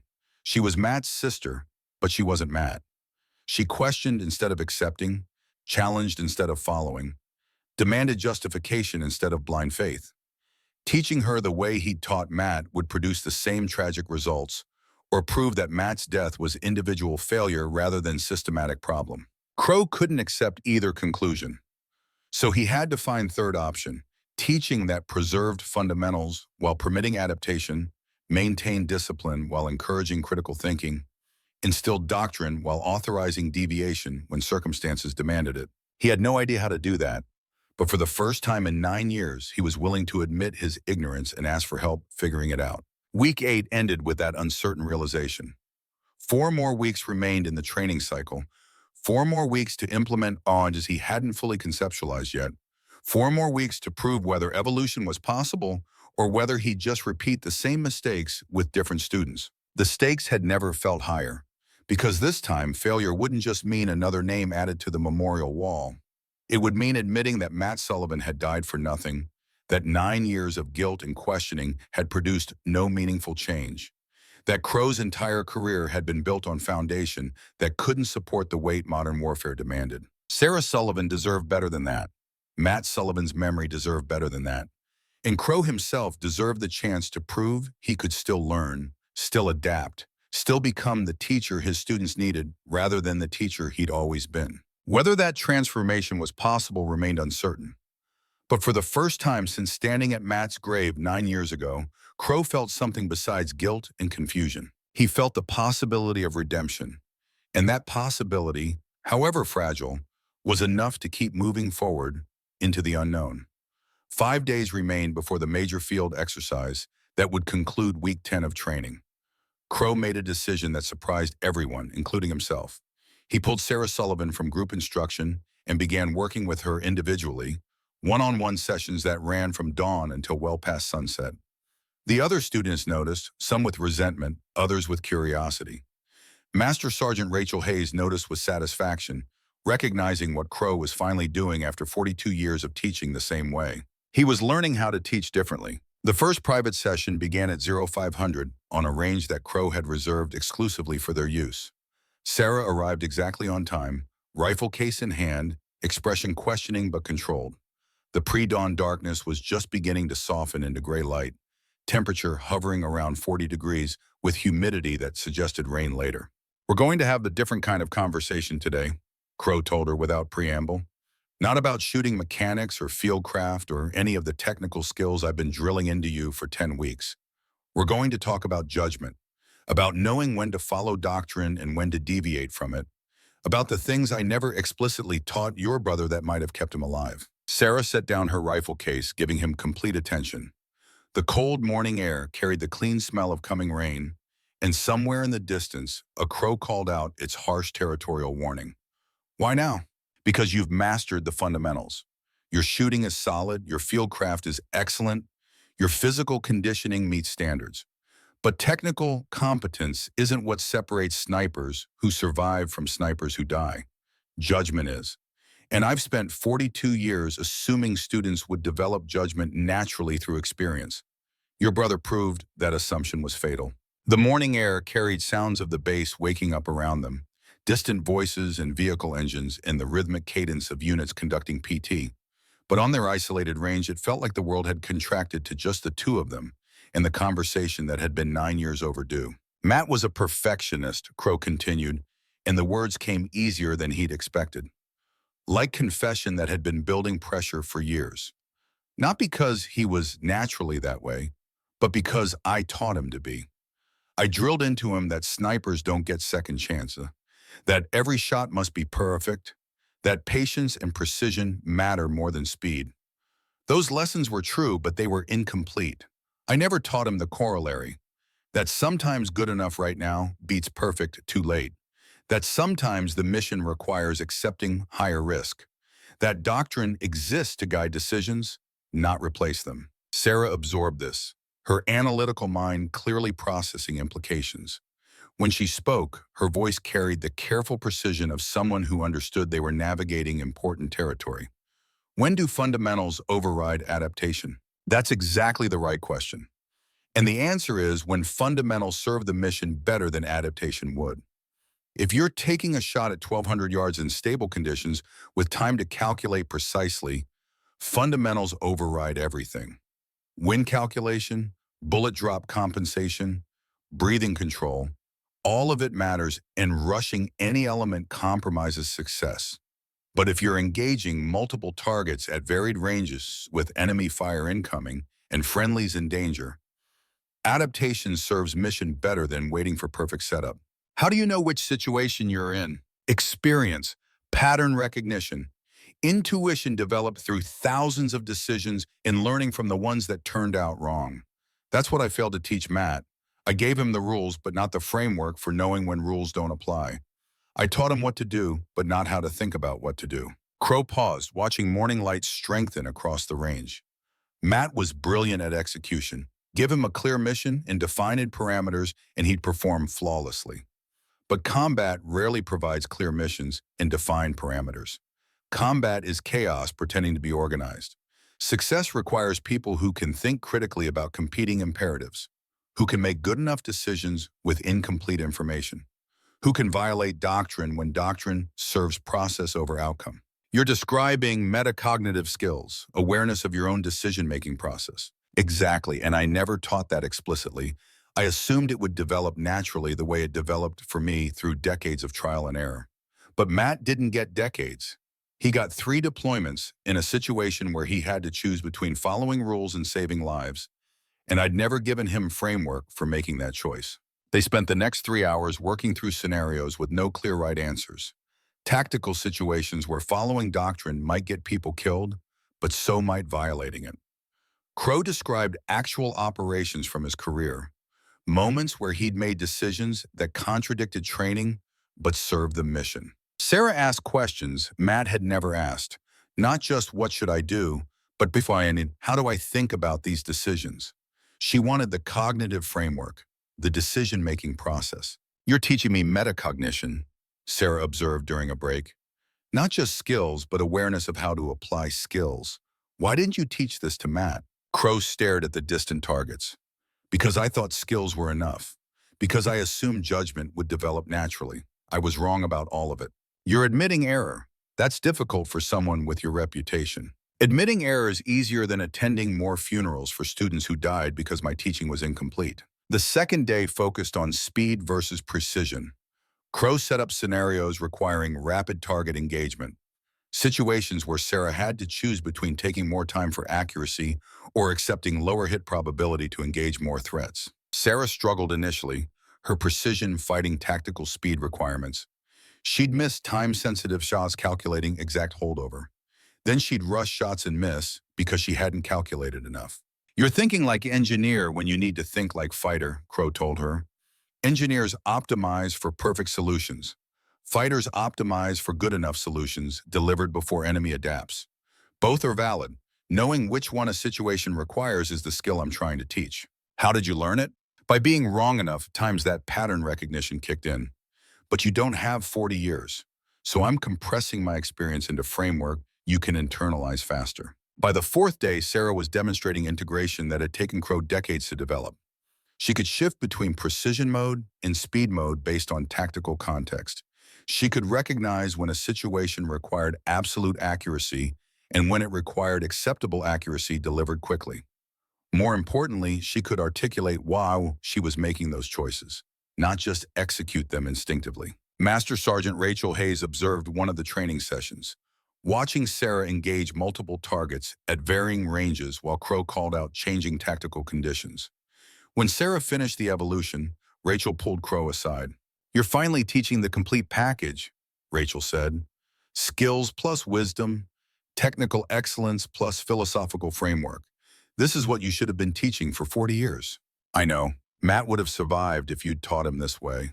I know that too. So why didn't you? What was stopping you from teaching judgment explicitly instead of assuming it would develop naturally?" Crowe considered the question, examining his own psychology with the same analytical precision he'd been teaching Sarah to apply to tactical problems.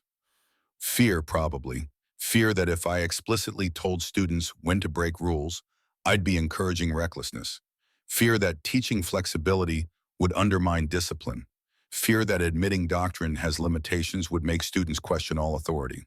I was trying to maintain control and certainty in profession that's fundamentally about chaos and uncertainty. And now? Now I'm more afraid of producing another Matt Sullivan than I am of producing students who think critically about doctrine. Recklessness can be corrected. Excessive rigidity gets people killed before they can learn from it. Rachel nodded slowly. She's good, by the way. Sarah. Better than Matt in some ways. She's got his discipline, but she also has intellectual flexibility he never developed. If she survives the next few years, she'll be exceptional. If she survives, that's always the question. On the 5th day, Crowe received intelligence update that changed everything. Colonel Robert Hayes summoned him to a secure briefing room where signals intelligence analysts had been reviewing intercepted communications related to Black Ridge Solutions. What they discovered made the surveillance operation from Week 8 look like preliminary reconnaissance. The briefing officer was a Navy lieutenant commander who specialized in counterintelligence. She pulled up encrypted communications on a secure screen, showing message traffic that had been decoded through methods she couldn't discuss. "Chief Crowe, we've identified credible threat to multiple personnel at this installation. Black Ridge Solutions is planning what they're calling a capability demonstration during your upcoming field exercise." "What kind of demonstration?" "Assassination. Multiple high-value targets, simultaneous engagement, designed to showcase Black Ridge's coordination capabilities to potential clients. They're planning to infiltrate the exercise area and eliminate targets during the opening ceremony when security protocols will be focused on training rather than force protection." Crowe felt cold certainty settling in his gut. "What targets?" The lieutenant commander displayed 3 photographs. Crowe's own service photo, recent image of Colonel Hayes, and picture of Master Sergeant Rachel Hayes. You, the base commander, and your senior instructor. Symbolic, practical, and tactical value. Killing all 3 would demonstrate Black Ridge's ability to operate against protected targets on secure military installation. How reliable is this intelligence? 90% confidence. We've corroborated communications through multiple sources. Thomas Vance is personally coordinating the operation. He's selected a 3-man team, all former special operations, all expert marksmen. Plan is for simultaneous shots at the ceremony, then immediate extraction using pre-positioned vehicles and detailed route planning. Colonel Hayes spoke up. "We could cancel the exercise, deny them the opportunity. Or we could use this intelligence to turn their operation against them," Crowe said, his tactical mind already gaming it out scenarios. "Let them think we're unaware. Prepare counter-sniper positions, catch them in the act." The lieutenant commander looked uncomfortable. "Chief, there's another element you need to know about. Our analysis suggests Vance has inside help. Someone at this installation has been feeding him information about exercise planning, security protocols, personnel movements. We've identified the likely source." She displayed financial records showing $50,000 deposit into an account belonging to Corporal Jason Wade. Dated 3 weeks ago. Source was Shell Company with links to Black Ridge Solutions. Crowe stared at the evidence, feeling something close to physical pain. Wade, the young Marine who'd partnered with Sarah throughout training, who'd demonstrated solid skills and professional bearing, who'd apparently sold his loyalty for money and was now complicit in plot to murder his instructors. "Wade doesn't know we've identified him," the lieutenant commander continued. "We've been monitoring his activities without alerting him. He's still providing information to Vance, still operating as if his betrayal is undetected." "What's your recommendation?" Colonel Hayes asked. "Arrest Wade immediately. Interrogate him for details about Vance's operation. Use his knowledge to disrupt the assassination attempt." Crowe shook his head. "That tells Vance we're aware of his plan. He'll abort the operation, disappear, try again later when we're less prepared. Better approach is to turn Wade. Confront him privately, give him choice between prosecution or cooperation. Use him to feed false information to Vance while we prepare actual countermeasures." Colonel Hayes considered this. "Risky. Wade might warn Vance that we're aware. Wade's not ideological. He betrayed us for money, not conviction. Give him path to redemption and he'll probably take it. People who act from desperation usually respond well to second chances." The meeting continued for another hour, planning the confrontation with Wade and the broader counter-operation against Vance's assassination plot. By the time Crowe left the briefing room, he had authorization to approach Wade, to offer him cooperation in exchange for leniency, to use him as conduit for feeding Vance false information about security arrangements. But first, he needed to tell Sarah, because Wade was her partner, her friend, and learning about his betrayal would hit her hard. He found her at the range, practicing long-distance shots in deteriorating weather conditions. Rain had started, light but steady, the kind that made everything harder. She was working through a training evolution on her own, pushing herself even when no instructor was present.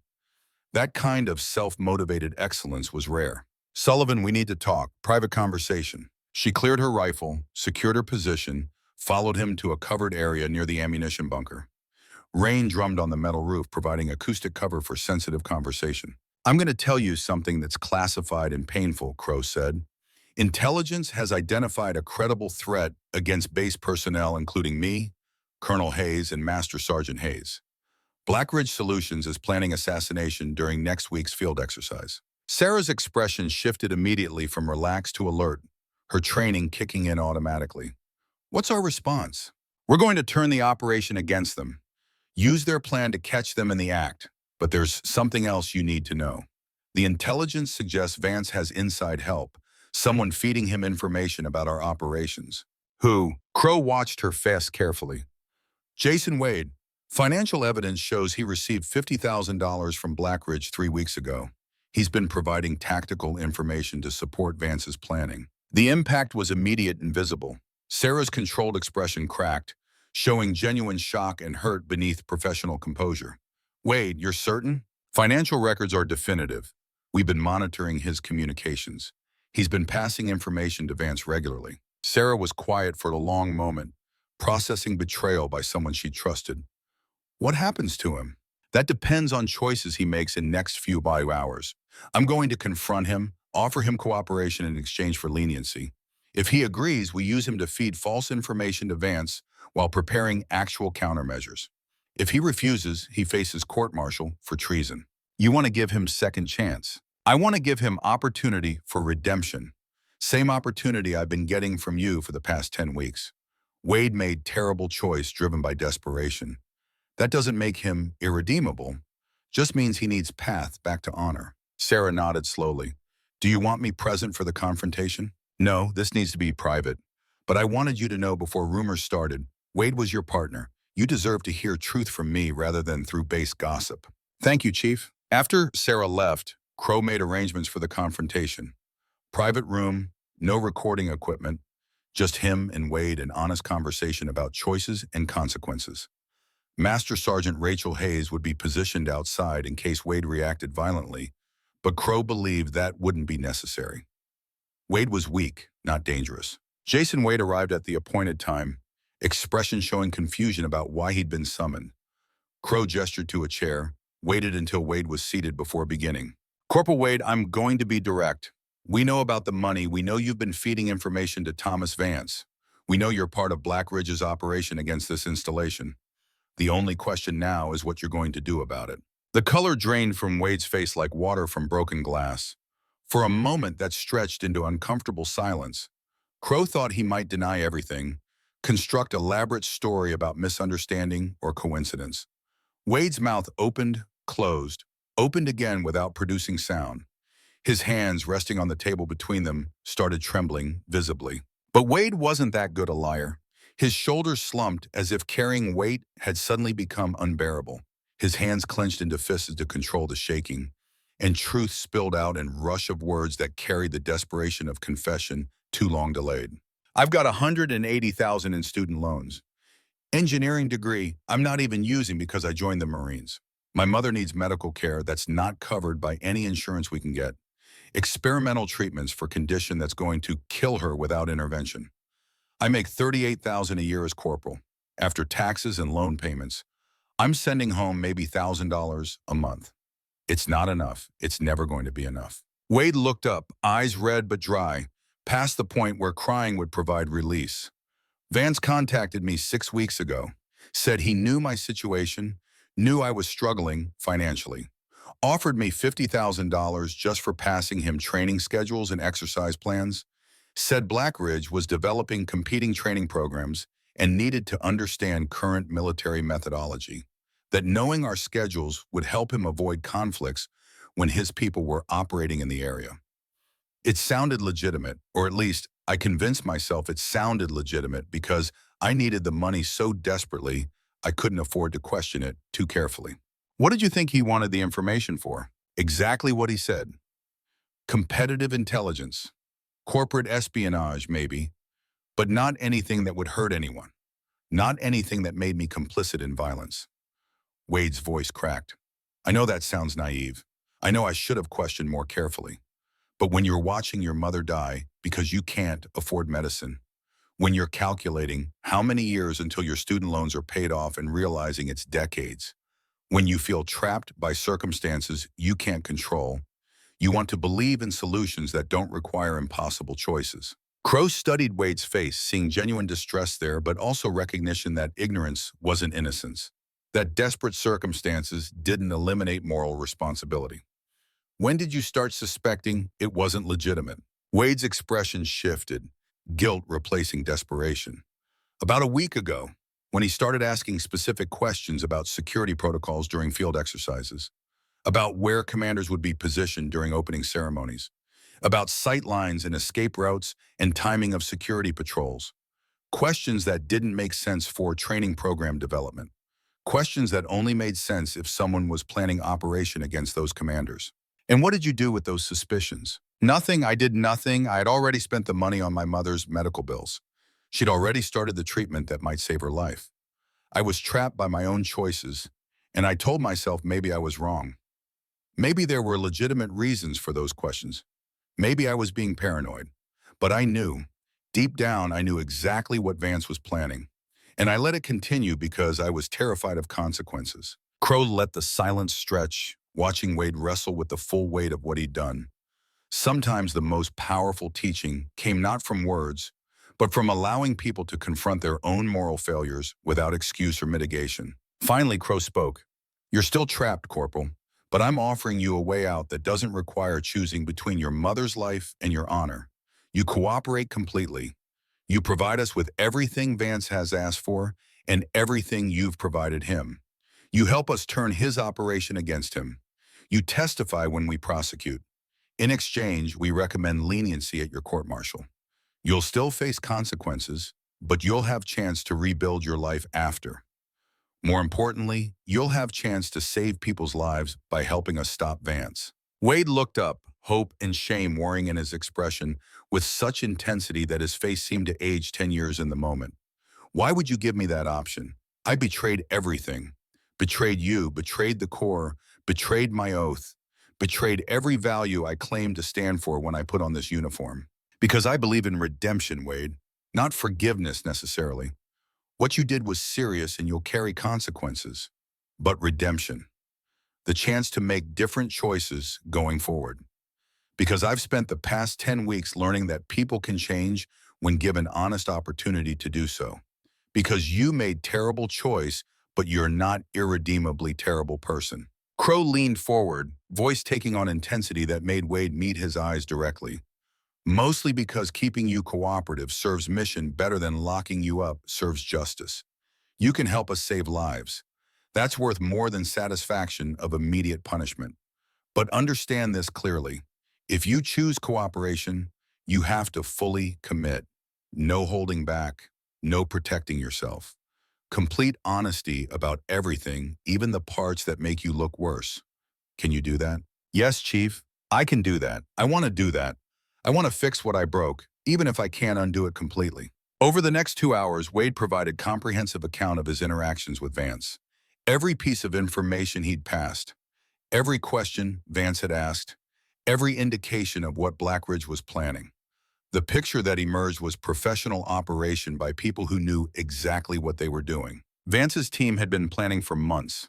They'd selected observation positions overlooking the exercise area. They'd mapped escape routes and timed security patrols. They'd identified exactly when and where Crowe, Colonel Hayes, and Master Sergeant Rachel Hayes would be most vulnerable during the opening ceremony. The plan was elegant in its simplicity. 3 snipers, 3 targets, simultaneous shots. Command structure decapitated before anyone could respond. In the chaos that followed, Blackridge team would extract using routes they'd already scouted. By the time security forces organized response, the shooters would be kilometers away, on their way to safe locations where military jurisdiction didn't reach. When did Vance tell you the actual target list? Crowe asked. He didn't. Not explicitly, but I figured it out from the questions he was asking. About your location during ceremony.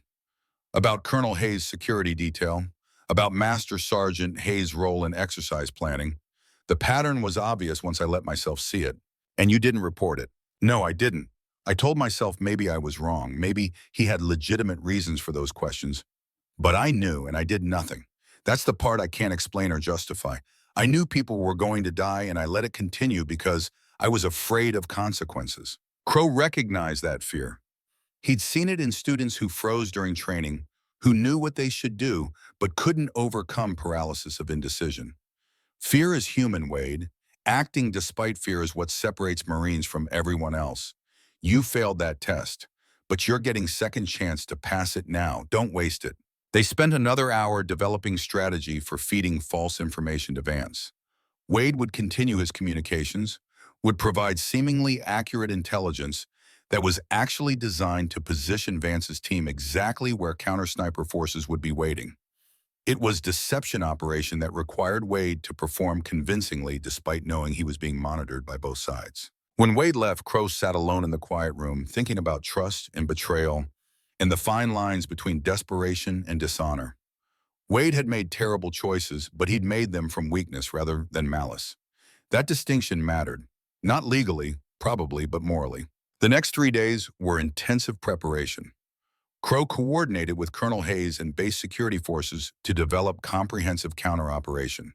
They would proceed with the field exercise exactly as planned, maintaining appearance of normalcy. But behind that facade, they'd position counter-sniper teams at every location where Vance's people might set up. They'd have quick reaction forces staged for immediate response. They'd turn Vance's assassination attempt into carefully controlled trap. Sarah continued her regular training, but Crowe brought her into the operational planning. She had tactical skills that would be valuable, and she'd earned the right to be part of response to threat against her instructors. I want to be on counter-sniper team, Sarah said when Crowe briefed her on the plan. Vance targeted you specifically. I can provide overwatch. You're still a student. You haven't graduated yet. Putting you in operational role would be irregular. Everything about this situation is irregular. You're using my former partner as a double agent. You're running counterintelligence operation disguised as training exercise. Adding one more irregularity by letting me protect my instructor seems minor by comparison. Crowe considered this. She was right that the entire situation had moved well beyond normal protocols. And having Sarah in Overwatch position would actually serve the mission. She was good enough, disciplined enough, and she had personal stake that would sharpen her focus rather than compromising it. You'll be paired with Master Sergeant Hayes as spotter. You follow her instructions absolutely. You do not take independent action. You engage only on direct orders from command or in immediate defense of life. Clear? Clear, Chief. The field exercise was scheduled to begin on Friday morning. Thursday night, Crowe conducted final briefing with all personnel involved in the counter-operation. 50 Marines who'd been read into the classified aspects of the mission. Counter-sniper teams, quick reaction forces, security personnel, command and control elements. Everyone who needed to know that the routine training exercise was actually combat operation on American soil. We have intelligence indicating 3 hostile shooters will attempt to engage high-value targets during tomorrow's opening ceremony, Crowe briefed. We are using that intelligence to position ourselves advantageously. Our objective is to prevent the assassination attempt and capture the shooters alive if possible. Lethal force is authorized if capture isn't feasible or if friendly lives are in immediate danger. He outlined the tactical plan, showed where each team would be positioned, explained communication protocols and rules of engagement. The Marines listened with the focused intensity of people who understood this wasn't training anymore. This was real threat requiring real response. Sarah sat in the briefing room, taking notes with the same careful attention she brought to every classroom session. But Crowe could see the tension in her shoulders, the awareness that tomorrow would test everything he'd taught her over the past 10 weeks. After the briefing, as Marines filed out to prepare their equipment, Sarah approached Crowe. "Chief, can I ask you something?" "Go ahead. If it comes down to shot on Vance himself, do you want me to take it, or will you want that yourself?" The question cut to psychological complexity Crowe had been avoiding. Vance was his student, his responsibility, his failure. There was something almost mythic about the idea of teacher confronting corrupted student, but Crowe recognized that mythology for what it was, ego disguised as justice. "You take whatever shot the tactical situation requires," Crowe said. "This isn't about personal satisfaction or symbolic confrontation. It's about stopping threat with minimum risk to friendly forces. Whoever has the best shot takes it. Understood?" "Understood." Friday morning arrived cold and clear, the kind of perfect autumn day that made a mockery of the violence being planned.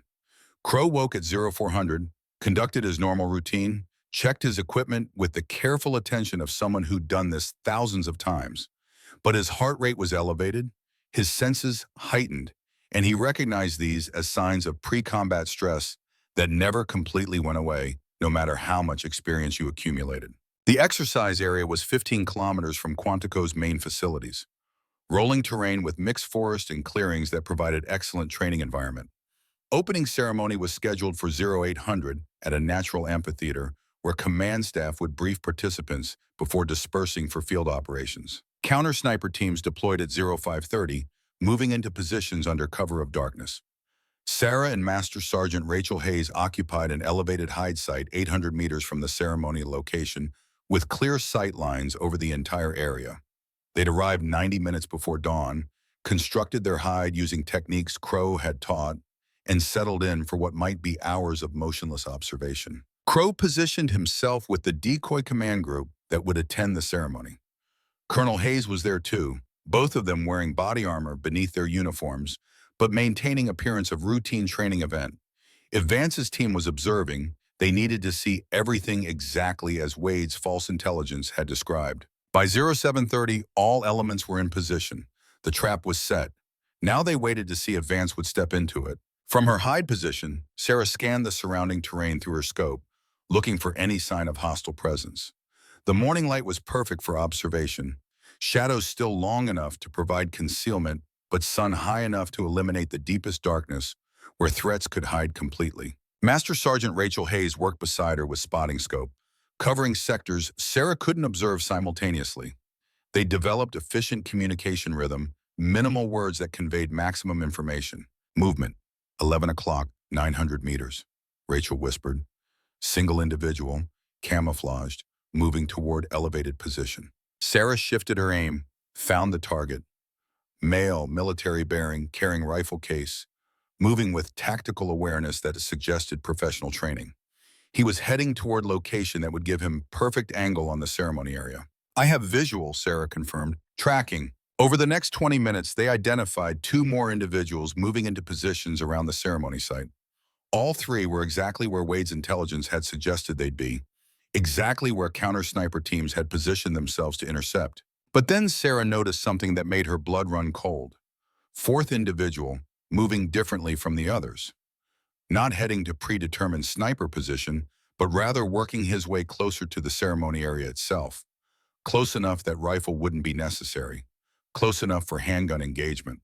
"Rachel, I've got 4th individual, 2 o'clock, 600 meters, moving towards ceremony location rather than distant overwatch position." Rachel swung her spotting scope, found the target. Even from 600 meters, even with camouflage and tactical movement, there was something familiar about the body mechanics, the way this person moved through terrain. "That's Vance," Rachel said with certainty.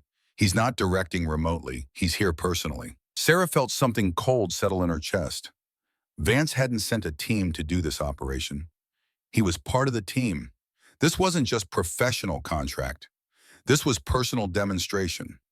He wanted to kill Crowe himself, wanted to prove something about student surpassing teacher. She keyed her radio. "Command, this is Overwatch 2. Fourth hostile identified. Individual matches description of Vance. He's moving to close range position rather than sniper hide. Recommend immediate alert." Crowe's voice came back, calm despite circumstances. "Acknowledged, Overwatch 2. Maintain observation. Do not engage unless hostile initiates or friendlies are in immediate danger." The ceremony began at precisely 0800.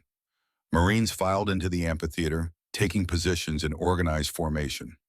Colonel Hayes stepped to a makeshift podium, began delivering opening remarks about training objectives and safety protocols.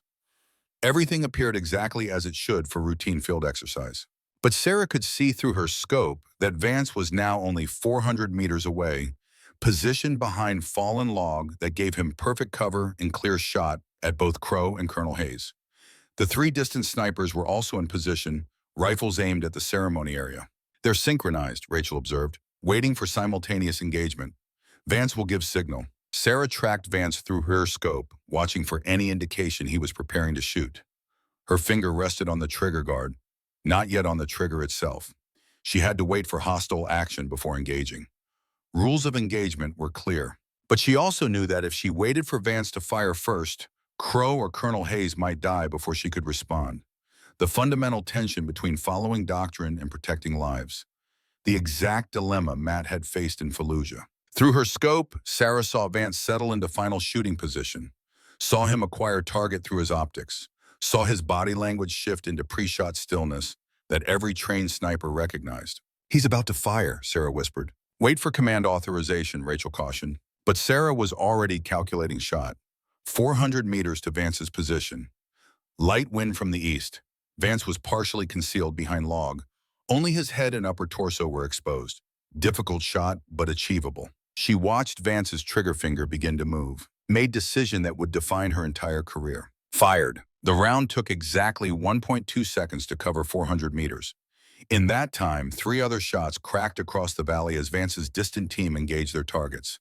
The carefully planned simultaneous assassination attempt was executing exactly as designed. But Sarah's bullet arrived first, not at Vance himself, at the rifle he was aiming at Crowe. The impact was perfect. Her round struck Vance's rifle at the receiver, destroying the weapon's firing mechanism and knocking it from his hands. Vance himself was unharmed, but his ability to shoot had been eliminated. The 3 distant shots all missed their targets, not because the shooters were incompetent, but because their targets weren't where Wade's intelligence had said they'd be. The decoys in the ceremony area were exactly that. Decoys. Crowe and Colonel Hayes and Rachel Hayes were all safely positioned in hardened locations, watching the operation unfold. Quick reaction forces erupted from concealed positions, moving to engage the 3 distant snipers. Counter-sniper teams had clear shots and took them. Not lethal force, but precision shots that disabled without killing. Within 90 seconds, all 3 shooters were neutralized, wounded but alive, being secured by Marines who'd been waiting for exactly this moment. But Vance was still mobile. He'd lost his rifle, but he was armed with sidearm, and he was moving, fast tactical retreat toward escape route he'd planned. Sarah tracked him through her scope. She had clear shot. Could end this with single round. Could eliminate the threat that Vance represented permanently. The mathematics were simple at this range. 300 meters to moving target in open terrain, light wind from the east, target unaware of her position. First round hit probability exceeded 90%. Her finger moved to the trigger, taking up the slack with practiced precision. The crosshairs settled on Vance's center mass, tracking his movement with the smooth following technique Crowe had drilled into her for 10 weeks. 1 breath to steady heart rate, half exhale to stabilize the platform. Gentle pressure increasing gradually toward breakpoint. She could feel the moment approaching. That instant when rifle would discharge, when bullet would leave barrel at 2,800 feet per second, when 300 meters would become irrelevant and Vance would drop like puppet with cut strings. It would be clean, professional, justified under rules of engagement. Don't, Rachel said quietly beside her, voice carrying weight of experience and wisdom. You've already made the right call once today. Don't compromise it now by making wrong call when pressure's off. Sarah held her aim, watching Vance disappear into heavy forest. She could still take the shot. Even as he moved between trees, she could track him, predict his movement, place rounds into gaps that would find flesh before he reached cover. The technical capability was there. The legal authorization existed. The tactical justification was sound. But Rachel was right, and Sarah knew it even as part of her wanted to complete the engagement with finality that killing would provide. The mission was stopping the assassination, not executing Vance. He'd been disarmed, his team was captured, his operation had failed completely. Killing him now would serve what purpose? Revenge? Satisfaction? Neither of those was mission relevant. Neither served the Marines who'd risked their lives to capture Black Ridge's team intact. Neither honored the professionalism Crowe had spent 10 weeks teaching her to embody. She released pressure on the trigger with deliberate care, safed the rifle with practiced movements, and felt something settle in her chest that might have been peace or might have been recognition that she'd just passed test she hadn't known she was taking. Overwatch 2 to command, she transmitted, voice steady despite adrenaline still coursing through her system. Primary threat neutralized without lethal force. Subject Vance is escaping on foot toward Rally Point Echo. Recommend ground pursuit.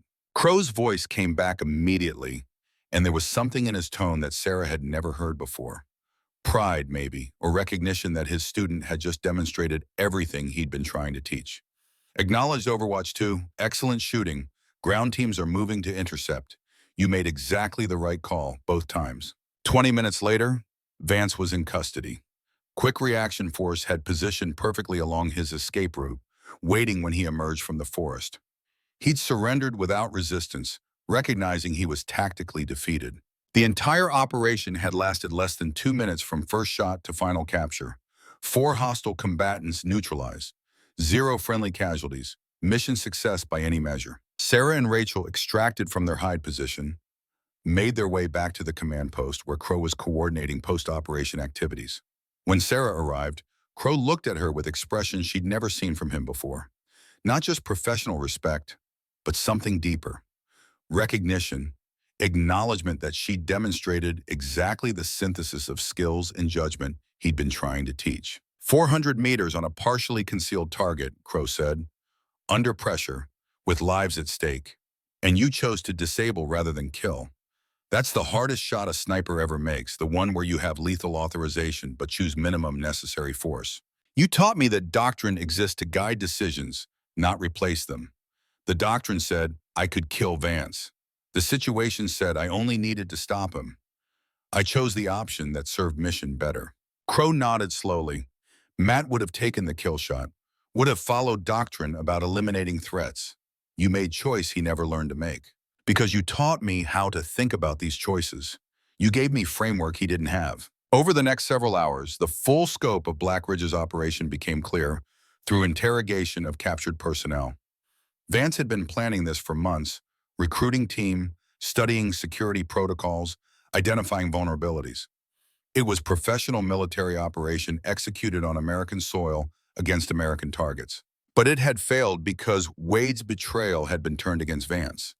Because counterintelligence had provided warning, because Marines had prepared proper response, and ultimately, because Sarah Sullivan had made perfect shot at exactly the right moment, demonstrating judgment that combined technical skill with ethical restraint. Vance was processed for federal prosecution. Attempted murder of military personnel, conspiracy, infiltration of secure installation, about 15 other charges that would keep him in prison for decades. His Black Ridge colleagues faced similar charges. The operation that was supposed to showcase their capabilities had instead demonstrated their defeat. Wade faced court-martial as agreed, but with command recommendation for leniency based on his cooperation.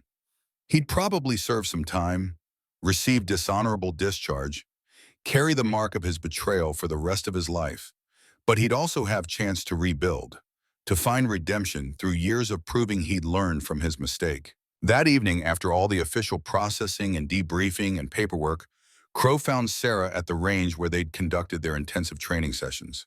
She was sitting alone, not shooting, just staring at the distant targets. "You did good work today," Crowe said, sitting beside her. "I almost killed him, had the shot, could have ended it permanently. But you didn't. That's what matters. Matt would have taken the shot. Maybe, probably, but you're not Matt.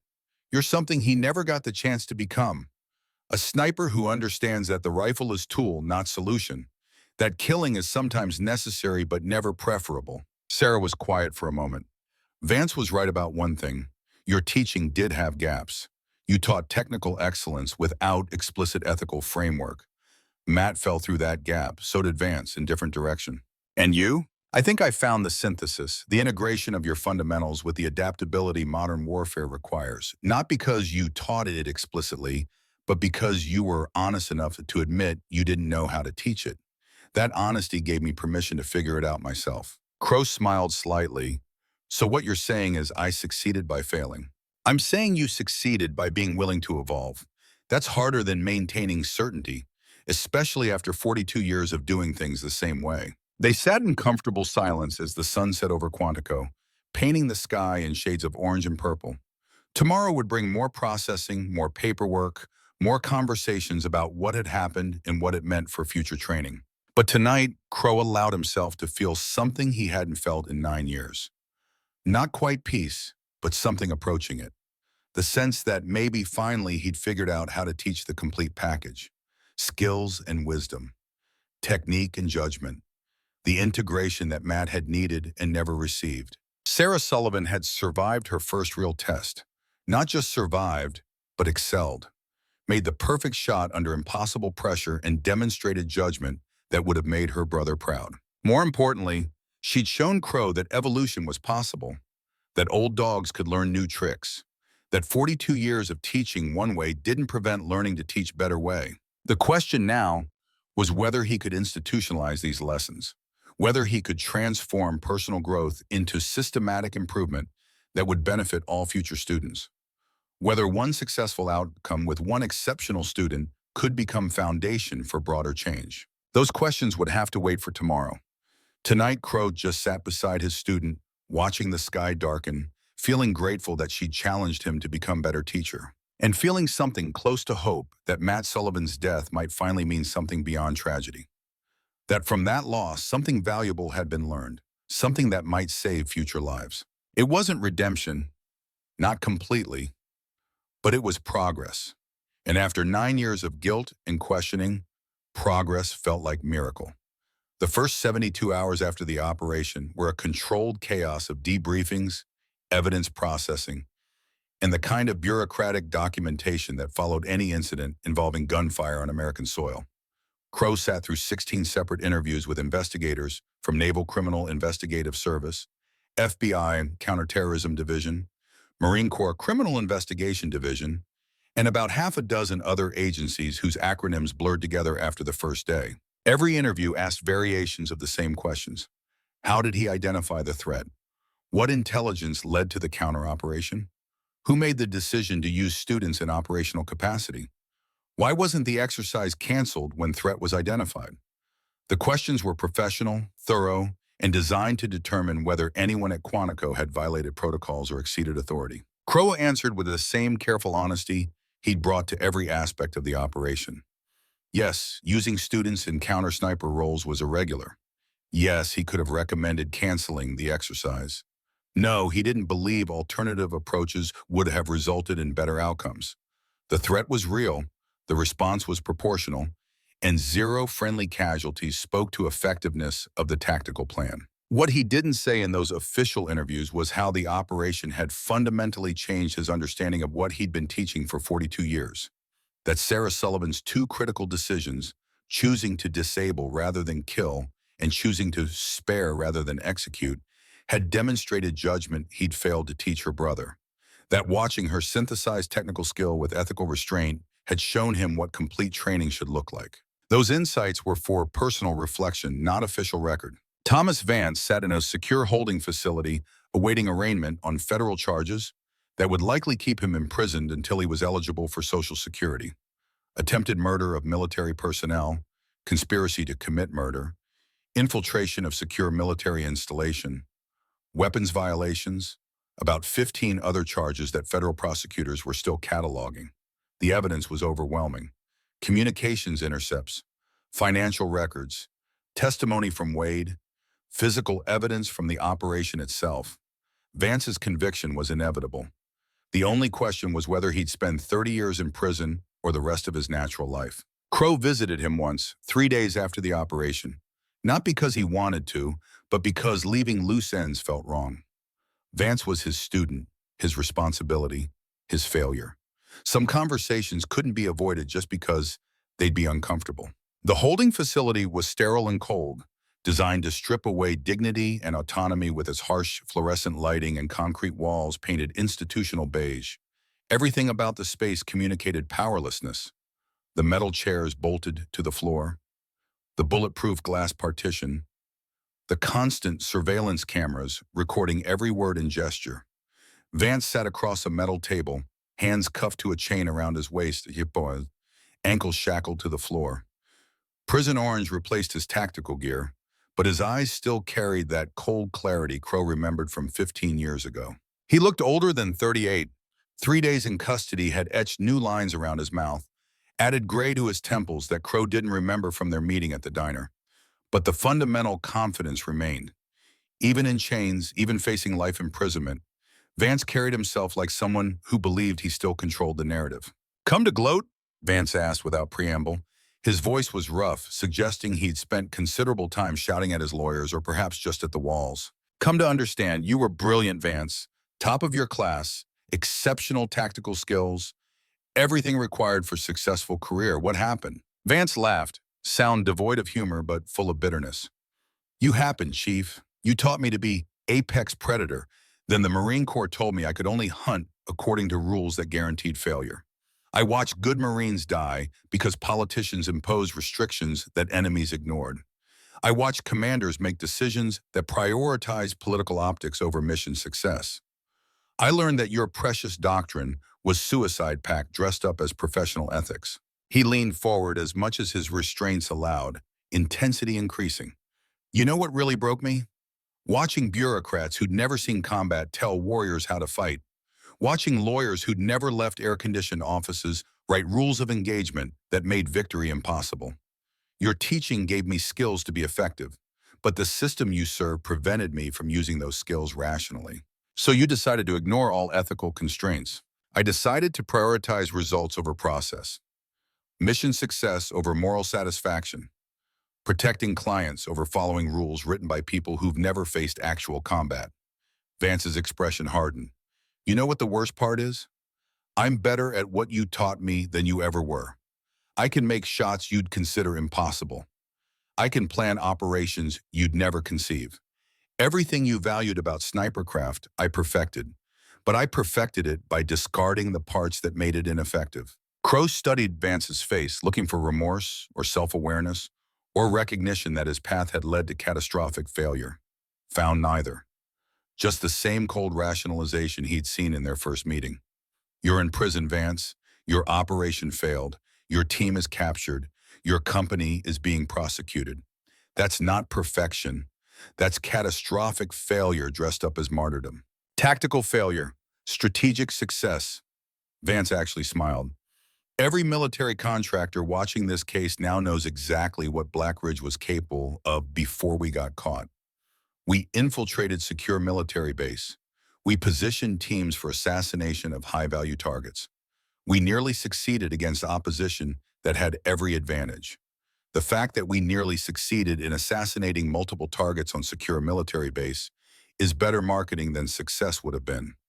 Our client list will triple once I'm released. You're not getting released. You're facing life in prison. 30 years probably. Federal sentencing guidelines are predictable. I'll be 68 when I get out. Still younger than you are now. Still have decade or two to capitalize on reputation this case is building. Vance leaned back, chains rattling. "You taught me patience, Chief. Waiting 30 years for payday is just another long-range shot. Just another problem of calculated trajectory and timing." Crowe recognized the rationalization for what it was: desperate attempt to salvage meaning from catastrophic defeat. But he also recognized kernel of disturbing truth. Vance would become legend in certain circles. The contractor who'd nearly pulled off impossible operation.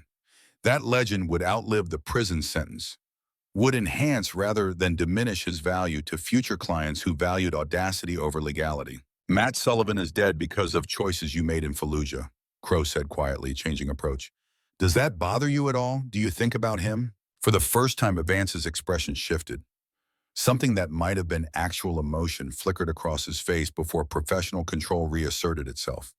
His jaw tightened, his eyes focused on points somewhere past Crowe's shoulder, and when he spoke, his voice had lost some of its confident edge. Every day, I think about him every day. Not because I feel guilty about his death, but because he represents everything wrong with your teaching. Matt died because he followed your doctrine too rigidly to adapt when adaptation was required. He had the shot. Perfect angle, clear identification, tactical necessity, and he waited for authorization that came too late because you'd taught him that following procedures mattered more than saving lives. Vance's voice gained intensity, emotion breaking through his usual control. I didn't kill him, your doctrine did. I was just there to watch it happen. Watch a brilliant Marine die because he trusted your teaching more than his own judgment. That's what radicalized me, Chief. Not greed, not moral failure. Watching someone I respected die because the system you represented valued process over outcomes. And that's how you sleep at night? Blaming everyone except yourself? I sleep fine, Chief. Better than you do, I'd imagine. Because I don't carry guilt about teaching methods that get students killed. I don't question whether my approach is fundamentally flawed. I know exactly what I am and what I do. You're still trying to figure that out after 42 years. The conversation continued for another 20 minutes, but nothing productive emerged. Vance was committed to his narrative that he'd simply taken Crowe's teaching to logical conclusion, that his only error was getting caught. Remorse wasn't part of his psychological makeup. Accountability wasn't something he'd ever learned. Crowe left the facility feeling tired in ways that had nothing to do with physical exhaustion. Vance represented complete corruption of everything sniper training was supposed to produce. Technical excellence divorced from moral framework. Effectiveness without ethical constraint. Results without consideration of cost. That one of Crowe's own students had become that corruption was indictment of teaching methodology that couldn't be dismissed. The investigation expanded in ways Crowe hadn't anticipated. What started as inquiry into Vance's assassination attempt became comprehensive review of Black Ridge's recruitment operations. NCIS discovered communications showing systematic targeting of active duty snipers, particularly recent graduates from elite training programs. The evidence was damning in its scope. Colonel Robert Hayes summoned Crowe to a briefing that included representatives from Marine Corps headquarters, Naval Intelligence, and FBI counterintelligence. The senior FBI agent, a woman named Jennifer Martinez, who'd spent 20 years tracking military corruption, delivered the findings with clinical precision that made the numbers even more devastating. We've identified 17 active-duty Marine snipers who received payments from Black Ridge Solutions over the past 18 months, Martinez reported, amounts ranging from $20,000 to $100,000. In exchange, these Marines provided classified information about training methodologies, operational planning, personnel movements, and security protocols. She displayed photographs of 17 young Marines. Crowe recognized 12 of them immediately, his former students, men he'd trained personally, men who'd graduated from his program and then sold their knowledge to private contractors. Not all of these Marines were actively disloyal, Martinez continued. Several believed they were providing legitimate consulting services to companies developing competing training programs. They were told their information would be used for curriculum development, not operational planning. But the pattern is clear. Black Ridge specifically targeted graduates of elite sniper programs, particularly those with financial vulnerabilities. Colonel Hayes spoke up.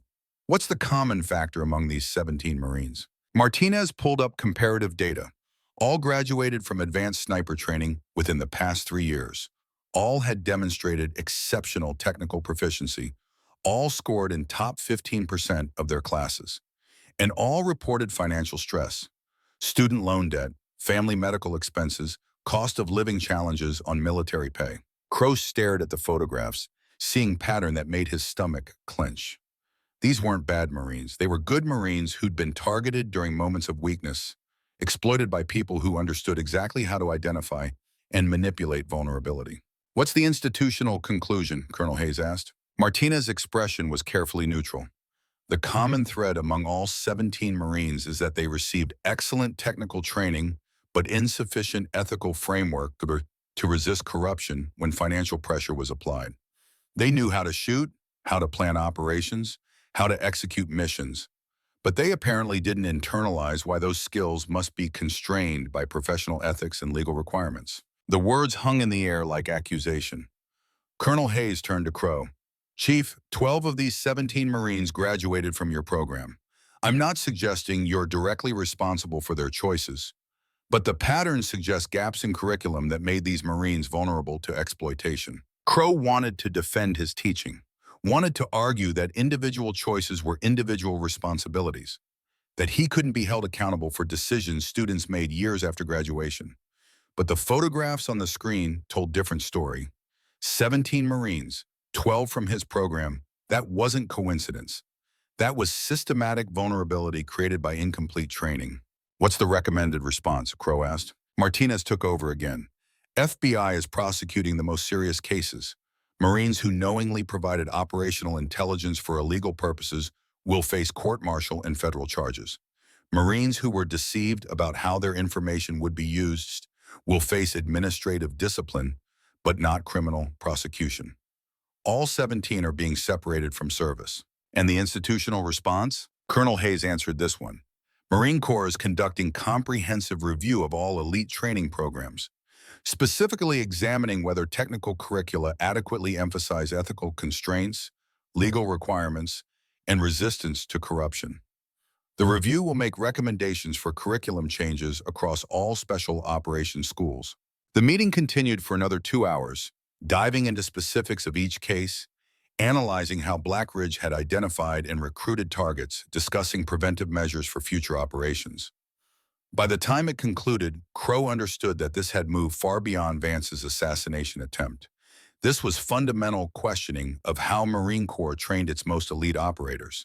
3 days later, Crowe was summoned to appear before a panel of general officers conducting the institutional review. The hearing was held in a secure conference room at Marine Corps headquarters, driven 3 hours from Quantico in government sedan that felt like tumbrel cart heading to guillotine. The room itself was intimidating by design. High ceilings, formal portraits of past commandants watching from the walls, 5 generals seated behind elevated bench-like tribunal from another era. 2 colonels sat at side tables taking notes, their expressions carefully neutral. The combined service ribbons on display represented over 200 years of military experience. 3 Purple Hearts, 7 Silver Stars, 2 Navy Crosses, participation in conflicts from Desert Storm through Afghanistan. These were not bureaucrats playing soldier. These were warriors judging another warrior, and that somehow made the proceedings more intimidating rather than less.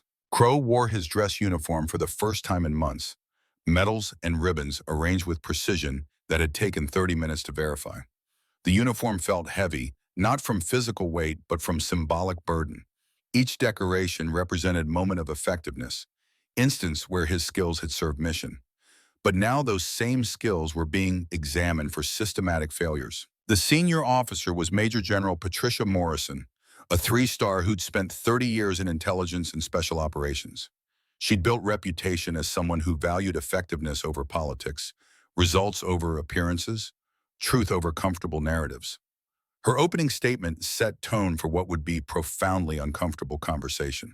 Chief Warrant Officer Crowe, this panel is conducting comprehensive review of sniper training curricula across all Marine Corps Special Operations programs. Your program at Quantico has produced 400 graduates over 42 years of service. Those graduates have demonstrated exceptional technical proficiency and compiled impressive operational records. However, this recent investigation has revealed concerning pattern that we cannot ignore. She paused, letting the weight of that statement settle. 12 of the 17 Marines compromised by Black Ridge recruitment were your graduates. That's 70% of the total compromised population coming from a single instructor's program. Additionally, analysis of after-action reports from the past decade shows that several of your graduates have made questionable tactical decisions that, while not rising to level of criminal conduct, suggest insufficient development of ethical reasoning. Another general, younger officer with combat ribbons from Iraq and Afghanistan, leaned forward. To be clear, Chief Crowe, we're not suggesting your graduates are more likely to be criminals or traitors. The vast majority have served with distinction, but the pattern suggests systematic vulnerability created by training methodology that emphasize technical excellence without adequate ethical foundation. General Morrison continued, we need you to explain that pattern, not defend it, not rationalize it, but actually explain what gaps in your curriculum created this vulnerability. Crowe had spent 3 days preparing for this question. He'd analyzed his teaching methodology with the same precision he'd taught students to analyze ballistics.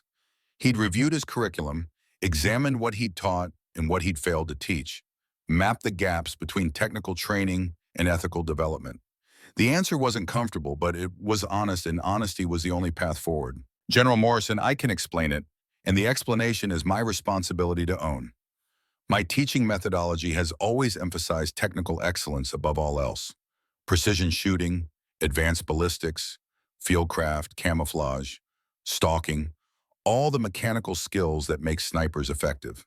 I've drilled those skills into every student with intensity that's produced some of the finest marksmen in Marine Corps history. I'm proud of that technical excellence. He paused, choosing next words with care that matched the situation's gravity. What I failed to teach explicitly was philosophical framework for why those skills must be constrained by ethical principles. I taught what to do and how to do it perfectly, but I never adequately taught when to do it, when not to do it, and how to make those distinctions under pressure. I assumed that moral foundation would be provided through general military training, through unit culture, through life experience gained during operational deployments. Crowe met General Morrison's eyes directly. I was catastrophically wrong about that assumption. The result is that I produced technically proficient operators who were vulnerable to corruption because they lacked internalized ethical framework to resist it when financial or personal pressures were applied. They knew how to do the work at expert level, but they didn't have sufficiently developed understanding of why the work must be constrained by professional ethics, legal requirements, and moral principles that transcend tactical effectiveness. General Morrison studied him. Are you saying your teaching methodology is fundamentally flawed? I'm saying it's incomplete. Technical proficiency without ethical foundation creates operators who can be exploited. That's what happened with these 12 Marines. They knew how to do the work, but they didn't have sufficiently developed understanding of why the work must be constrained by professional ethics. Another general, younger officer with combat ribbons from Iraq and Afghanistan, spoke up. Chief Crowe, you've been teaching this methodology for 42 years. Your graduates have compiled impressive operational records. Are you suggesting that 4 decades of successful training should be discarded because of 12 compromised graduates? No, sir. I'm suggesting that 4 decades of successful training should be enhanced by explicit integration of ethical education. The technical curriculum I teach is sound. It just needs to be paired with equally rigorous philosophical curriculum about why technical capabilities must serve moral purposes. The questions continued for 3 hours. Every aspect of Crowe's teaching was examined: curriculum content, evaluation standards, student selection criteria, follow-up with graduates. The generals were thorough, professional, and clearly struggling with difficult question: how to acknowledge systemic problems without undermining confidence in programs that had produced mostly successful outcomes. Finally, General Morrison asked the question Crowe had been dreading. Chief Crowe, Captain Matthew Sullivan, was killed in action in 2015. He was one of your star pupils. His after-action reports show he died following doctrine in a situation where adaptation might have saved him. Then we have these 12 compromised Marines who apparently didn't follow doctrine when they should have. It seems your teaching produces both excessive rigidity and insufficient constraint. How do you reconcile that? The question cut to heart of contradiction Crowe had been wrestling with for 9 years. He took a breath, then delivered an answer that felt like confession. I can't reconcile it, General. That's the point. My teaching has produced both failures because it's fundamentally incomplete. I teach what to do without adequately teaching how to think about when to do it. Some students, like Captain Sullivan, internalize my teaching as rigid doctrine that can't be questioned. Other students, like the 12 compromised Marines, never develop sufficient respect for doctrine's purpose. Both outcomes are my responsibility. What's your solution? Integration of ethical reasoning into every technical lesson, not as separate module, but as embedded component of all training. Every shooting drill should include discussion of when shooting is justified. Every tactical scenario should include examination of legal and moral constraints. Every evaluation should assess judgment as rigorously as technical skill. General Morrison was quiet for a long moment. Chief Crowe, implementing what you're describing would require fundamental restructuring of curriculum you've taught for 4 decades. It would mean admitting your previous methodology was inadequate. Are you prepared to do that? Yes, ma'am. I've already begun that restructuring with my current class, particularly with Corporal Sarah Sullivan, Captain Sullivan's sister. She's demonstrated that integration of technical skill with ethical reasoning produces better outcomes than technical skill alone. Another general spoke up. The same Corporal Sullivan who disabled Vance's rifle instead of killing him during the counter operation? Who then chose not to take kill shot when she had opportunity? Yes, sir. Those decisions demonstrate exactly the kind of judgment I should have been teaching all along. Technical capability constrained by ethical reasoning. Effectiveness paired with restraint. That's what complete training should produce.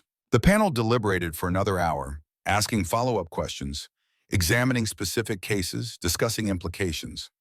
Finally, General Morrison delivered the panel's findings. Chief Warrant Officer Crowe, this panel finds that your historical teaching methodology, while producing technically proficient graduates, inadequately emphasized ethical constraints and resistance to corruption. This contributed to vulnerabilities that Black Ridge Solutions exploited. However, we also recognize that you've identified these deficiencies and begun implementing corrections. She paused, and Crowe recognized this as prelude to difficult decision. We're offering you a choice. Option 1, accept retirement with full honors. You've served 42 years with distinction. Your technical contributions to Marine sniper programs are beyond dispute. Retirement would preserve your reputation and allow you to conclude your career on a positive note. And option 2, accept voluntary reduction in rank from Chief Warrant Officer to Master Sergeant. Extend your service for 2 years beyond mandatory retirement age. Spend those 2 years completely overhauling Marine Corps sniper training curriculum to integrate ethical reasoning into all technical instruction. Lead implementation of new methodology across all training facilities. Your legacy would be complete transformation of how we train elite operators. The choice was clear, even if the path was difficult. Crowe could maintain his reputation and retire with honor, or he could accept public acknowledgement of failure and spend his remaining years fixing what he'd broken. For someone who'd built career on certainty and authority, accepting demotion and admitting error was humiliating. But for someone who'd attended Matt Sullivan's funeral and carried guilt for 9 years, redemption mattered more than reputation. Option 2, General. I'll accept the reduction in rank and extended service. General Morrison actually smiled. I was hoping you'd say that. The Marine Corps needs people willing to evolve, even at personal cost, particularly people with your experience and institutional knowledge. When do I start? You already have. Continue working with your current class, documenting what works. We'll establish working group to develop formal curriculum based on your innovations. You'll chair that working group and oversee implementation across all Marine sniper programs. The hearing concluded with formal documentation of Crowe's choice.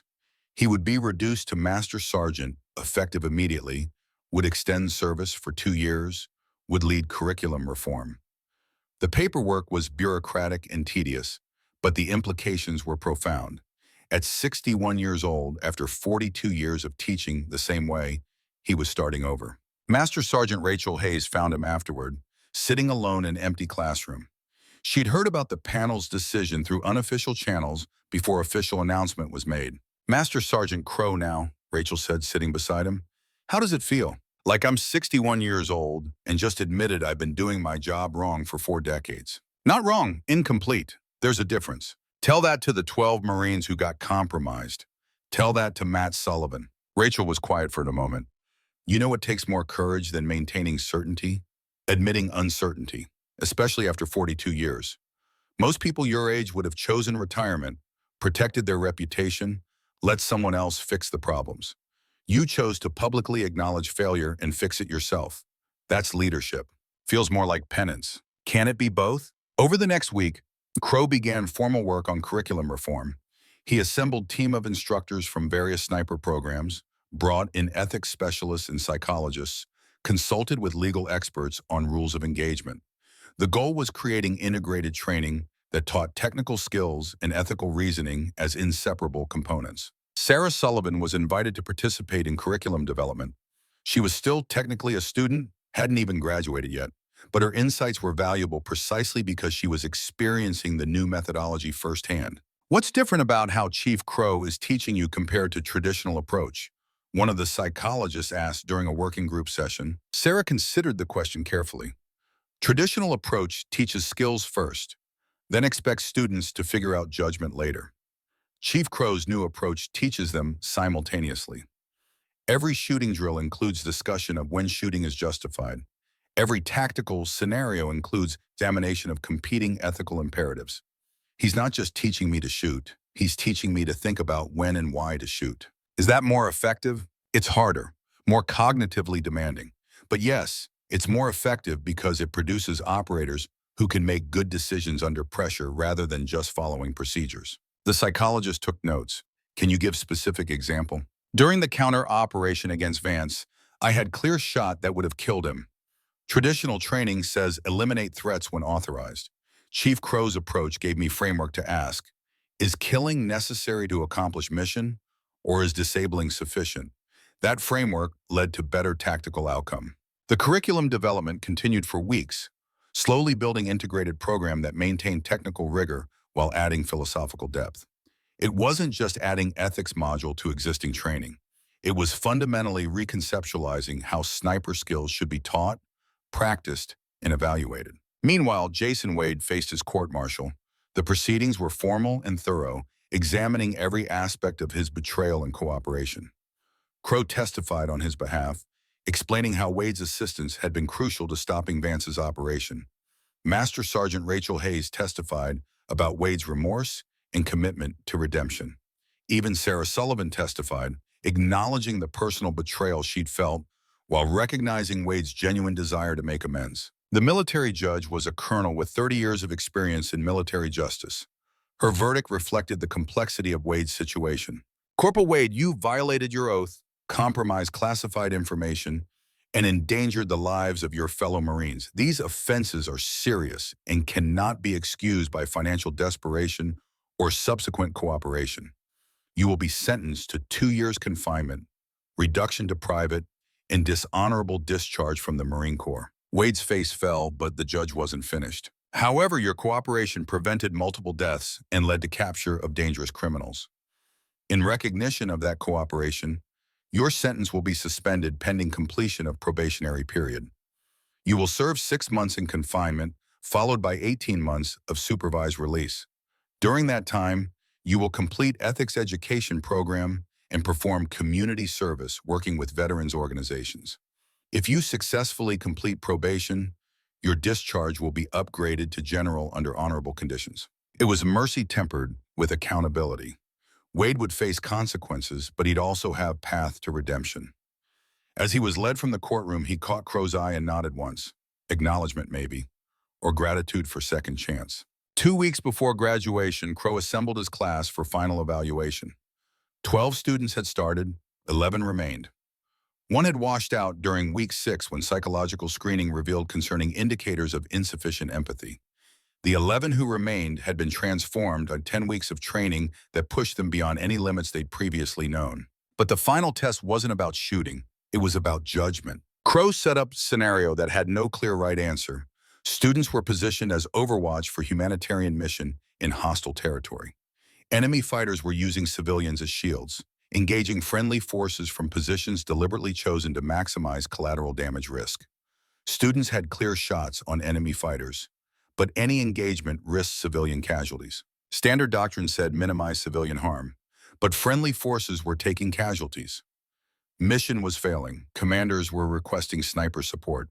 The choice was between following doctrine that prevented civilian casualties while allowing friendly casualties, or violating doctrine to protect friendly forces while accepting civilian risk. Crowe watched through observation post as each student wrestled with the scenario.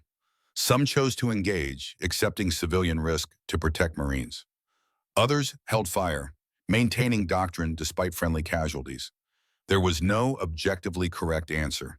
Both choices had valid justifications and serious consequences. The evaluation wasn't about which choice students made. It was about how they thought about the choice. After the exercise, Crowe conducted individual debriefs with each student. The conversations revealed who'd internalized integration of technical skill and ethical reasoning, who still defaulted to rigid doctrine, who leaned too heavily towards situational flexibility. Sarah Sullivan's debrief was last. She'd chosen to hold fire, maintaining civilian protection despite friendly casualties. But her reasoning demonstrated sophisticated understanding of competing imperatives. I calculated that engaging would result in approximately 3 to 5 civilian casualties with 90% probability of neutralizing enemy fighters, Sarah explained. Holding fire would result in continued friendly casualties, but 0 civilian harm. I decided that Marines accept risk as part of our profession, but civilians don't consent to being collateral damage. So I prioritized civilian protection while requesting tactical support from other assets. Even knowing Marines might die because you didn't shoot? Yes, because killing civilians to save Marines violates fundamental principle that we're supposed to protect innocent people, not sacrifice them for tactical advantage. That's the distinction between us and enemies who use human shields. Crowe recognized his own evolving philosophy reflected in her answer. Not rigid doctrine, not unlimited flexibility, but reasoned judgment based on principles she could articulate and defend. "You pass," he said simply. Graduation ceremony was scheduled for Friday afternoon. 11 Marines who'd survived one of the most demanding training programs in the military would receive their Scout Sniper designation. For Crowe, it was first graduation ceremony since being reduced to Master Sergeant. His uniform showed the change in rank, visible acknowledgement of failure and growth. Colonel Robert Hayes delivered opening remarks, speaking about evolution of sniper training and importance of ethical framework.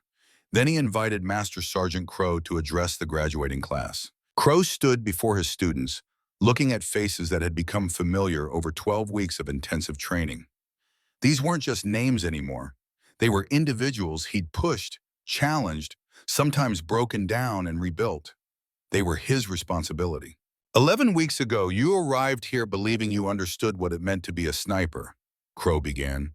You thought it was about shooting precisely at long ranges, about fieldcraft and camouflage, about technical mastery of complex skills.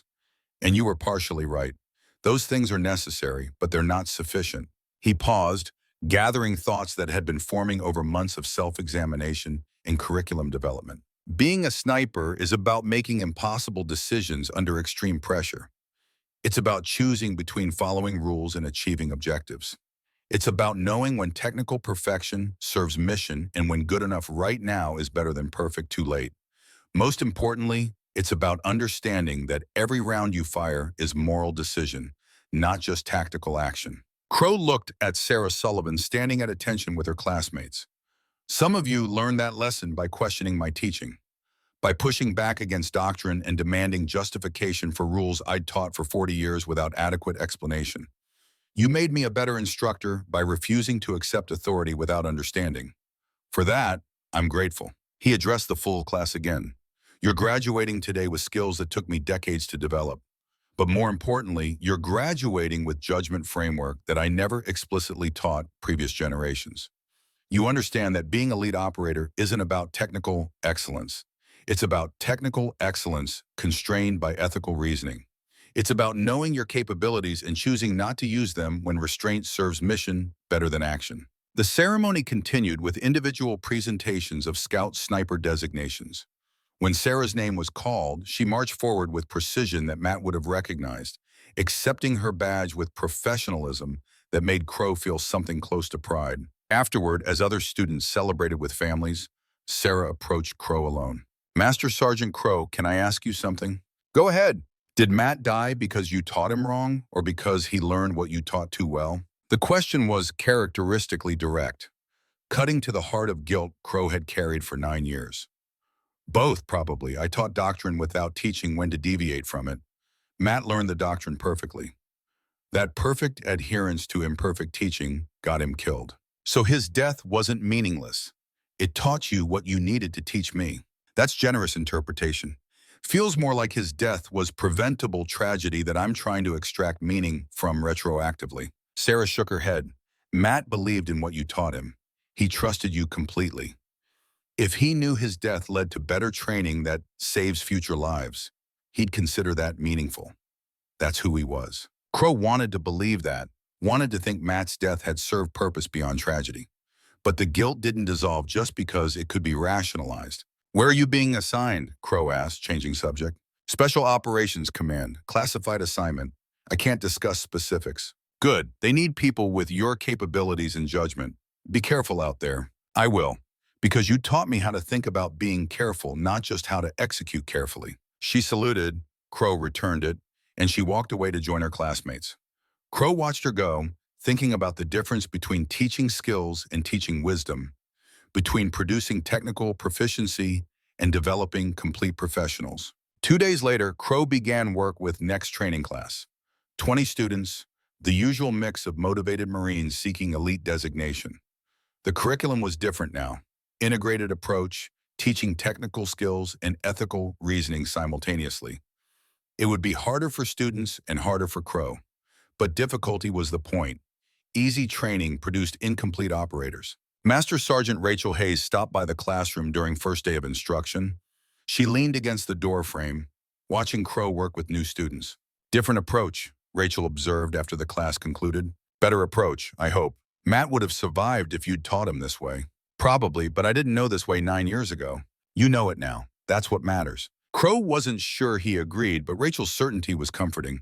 How long until I stopped feeling guilty about the students I failed before I figured this out? Never, probably.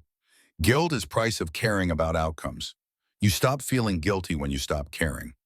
I don't think that's going to happen. Encouraging thought. Rachel smiled. You've got 2 years to implement this across the entire Marine sniper community. 2 years to prove that evolution is possible, that old dogs can learn new tricks, that admitting failure is first step toward improvement. Then you can retire knowing you fixed what you broke. And if I can't fix it in 2 years, then you request extension and keep trying. Because that's what leaders do. They don't quit when problems are hard. They adapt until solutions work. Crowe thought about that as he prepared for the next day's instruction. 42 years of teaching one way. 2 years to teach better way. The timeline was impossibly compressed, the challenge was enormous, and failure would mean more students compromised by incomplete training. But for the first time since standing at Matt Sullivan's grave 9 years ago, Crowe felt like he was moving in the right direction. Not just teaching skills, but teaching wisdom. Not just producing marksmen, but developing complete professionals who understood that technical capability without ethical constraint was corruption waiting to happen. Sarah Sullivan had proven the new approach worked. She demonstrated that integration of skills and judgment produced better outcomes than skills alone. Now the challenge was scaling that success, building institutional systems that would preserve the lessons even after Crowe retired. It was daunting work, but it was meaningful work. And after 9 years of guilt and questioning, meaningful work felt like redemption. Not complete redemption. Matt Sullivan was still dead. 11 students were still casualties of incomplete training. 12 Marines were still compromised by vulnerabilities Crowe's teaching had created. Those failures couldn't be undone, but they could be learned from. They could inform better teaching that saved future lives. They could become foundation for institutional change that outlasted individual careers. Crowe had 2 years to make that happen. 2 years to transform personal growth into systematic improvement. 2 years to prove that admitting failure was stronger than maintaining certainty. He didn't know if it was enough time, but he was going to spend every day of those 2 years trying. Because that's what Marines did when they failed.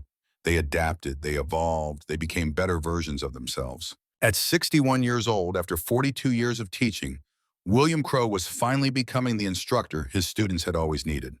The question was whether the Marine Corps could institutionalize that transformation before his time ran out. Only 2 years would tell. 2 years passed with the speed of water flowing downhill and the weight of stone being pushed upward. Master Sergeant William Crowe spent every day of those 24 months working to transform how the Marine Corps trained its snipers, and every night wondering if the transformation would outlast his involvement. Institutional change was like teaching marksmanship. You could demonstrate perfect technique, but whether students internalized it depended on factors beyond your control. The integrated curriculum that began with Sarah Sullivan's class had spread across all Marine sniper programs with speed that surprised even its advocates. Fort Benning adopted it within 6 months, their instructors recognizing immediately that teaching judgment alongside marksmanship produced more complete operators. Camp Pendleton implemented modified version tailored to West Coast training environment. Even Navy SEAL sniper courses, traditionally resistant to adopting Marine methodologies, incorporated elements of ethical reasoning paired with technical instruction after seeing combat performance data from graduates. What had started as one instructor's desperate attempt at personal redemption had become systematic evolution of how American military trained its most elite marksmen. Academic journals published papers analyzing the methodology. Military think tanks studied its effectiveness.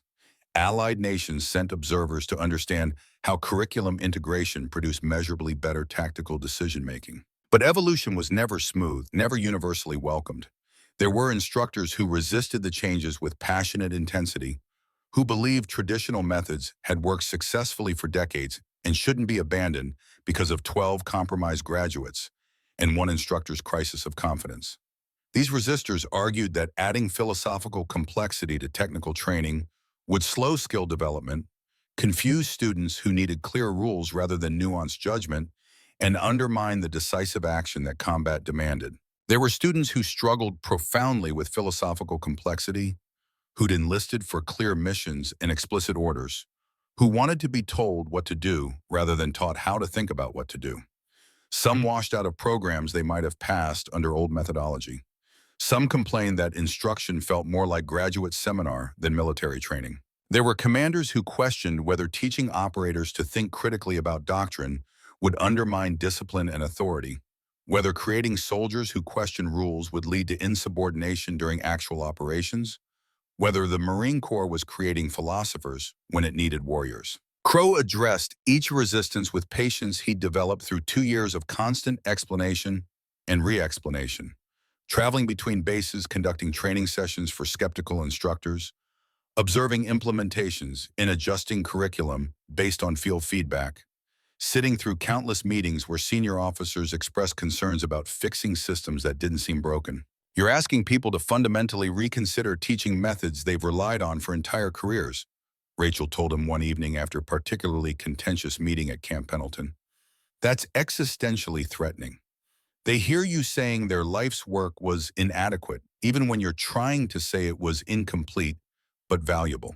People struggle with that distinction because it requires holding two competing ideas simultaneously, that they were good at their jobs and that their jobs needed fundamental revision. How do I make them understand without making them defensive? You don't. Some people will get defensive regardless of how carefully you phrase it. What matters is whether the students benefit, and the evidence is pretty clear that they do. The evidence she referenced was comprehensive. Marines trained under integrated curriculum demonstrated better tactical decision-making in field exercises. They scored higher on ethical reasoning assessments. They showed greater resistance to corruption when tested through simulated recruitment attempts. Most importantly, their combat performance showed judgment that balanced effectiveness with restraint. Sarah Sullivan had become primary example of what complete training could produce. She'd been deployed for 18 months on classified operations that Crowe couldn't discuss, but whose results filtered back through unofficial channels. Multiple successful missions, 0 civilian casualties. Multiple instances where she'd chosen restraint over aggression and achieved better outcomes because of that choice. She was by every measure exactly what Crowe had been trying to create for 42 years. But she was also deployed in dangerous environments where every decision carried life or death consequences. Crowe received updates through official channels, brief status reports that told him she was alive and operational, but provided no details about what she was doing or how close she'd come to not being alive. The waiting was harder than he'd expected. Harder than it had been with Matt, maybe, because this time he felt personally responsible for whether his teaching proved adequate. 6 months into the second year of curriculum implementation, Crowe received message that made his hands shake when he read it. Official notice through Marine Corps chain of command. Captain Sarah Sullivan was being awarded the Navy Cross for actions during classified operation. Details were redacted, but the citation mentioned extraordinary heroism and decisive action that prevented civilian casualties while achieving mission objectives under extreme conditions. Navy Cross, the second highest decoration for valor, given to Marines who demonstrated courage so exceptional that it transcended normal bounds of duty. Matt Sullivan had received Bronze Star with Valor. Sarah had surpassed that, achieved recognition that only a few hundred Marines in entire Corps history had earned. Crowe called Rachel immediately after reading the notification. "Sarah's getting Navy Cross." "I heard. Details are classified, but word is she prevented massacre of civilians while taking down high-value targets. Exactly the kind of judgment we've been trying to teach." "Matt should have lived to see this." Rachel's voice softened. "Matt's death made this possible. You know that. His sacrifice taught you what you needed to teach her." The ceremony was scheduled for 3 months later at Camp Pendleton.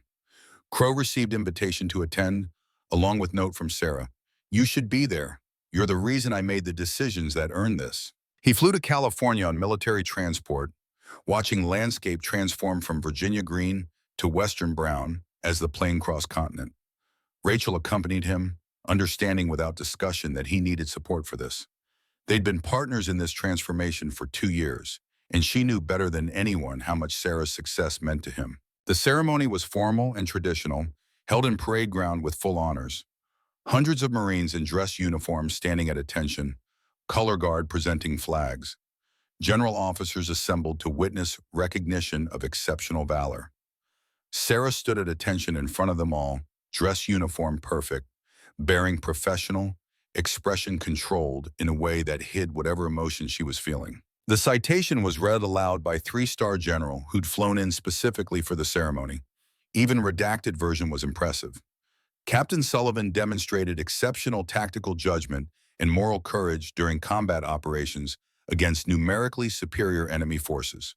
When faced with choice between eliminating high-value targets with significant civilian casualties or accepting tactical risk to preserve innocent lives, Captain Sullivan chose course that prioritized civilian protection while maintaining mission success.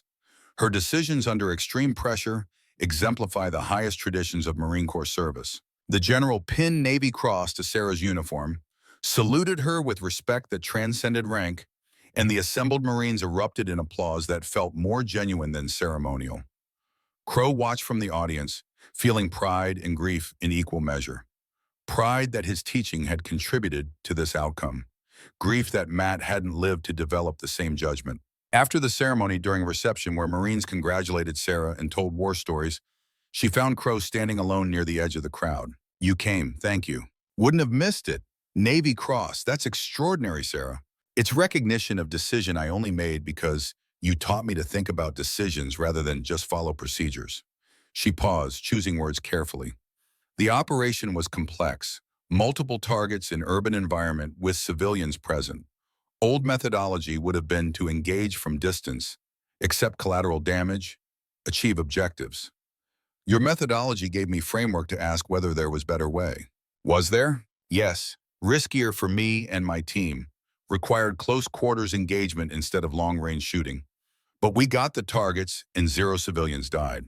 That's worth the extra risk. Crowe nodded, recognizing in her words the synthesis he'd been trying to teach. "Matt would be proud of you." Sarah's expression softened. "I think about him every time I make decisions like that. Wonder if he'd have made same choices if you'd taught him the way you taught me." "I think he would have. He had the courage and the skills. He just needed permission to trust his judgment over doctrine. That permission cost you nothing. It cost him everything. Which is why his death matters. Why it had to mean something more than tragedy. You made it mean something by changing how you teach. That's his legacy as much as yours." The conversation was interrupted by other well-wishers, but Sarah's words stayed with Crowe for days afterward. Matt's death had to mean something. That thought had driven him for 2 years, had sustained him through institutional resistance and self-doubt.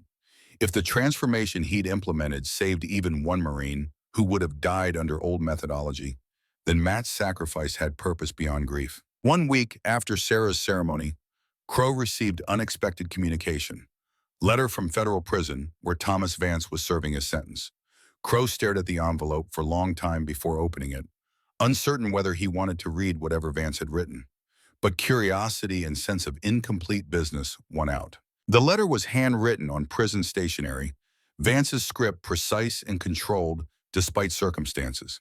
It read, Master Sergeant Crowe, I've had 2 years to think about what you said during your visit, 2 years to watch my certainty about everything erode under weight of consequences I didn't anticipate.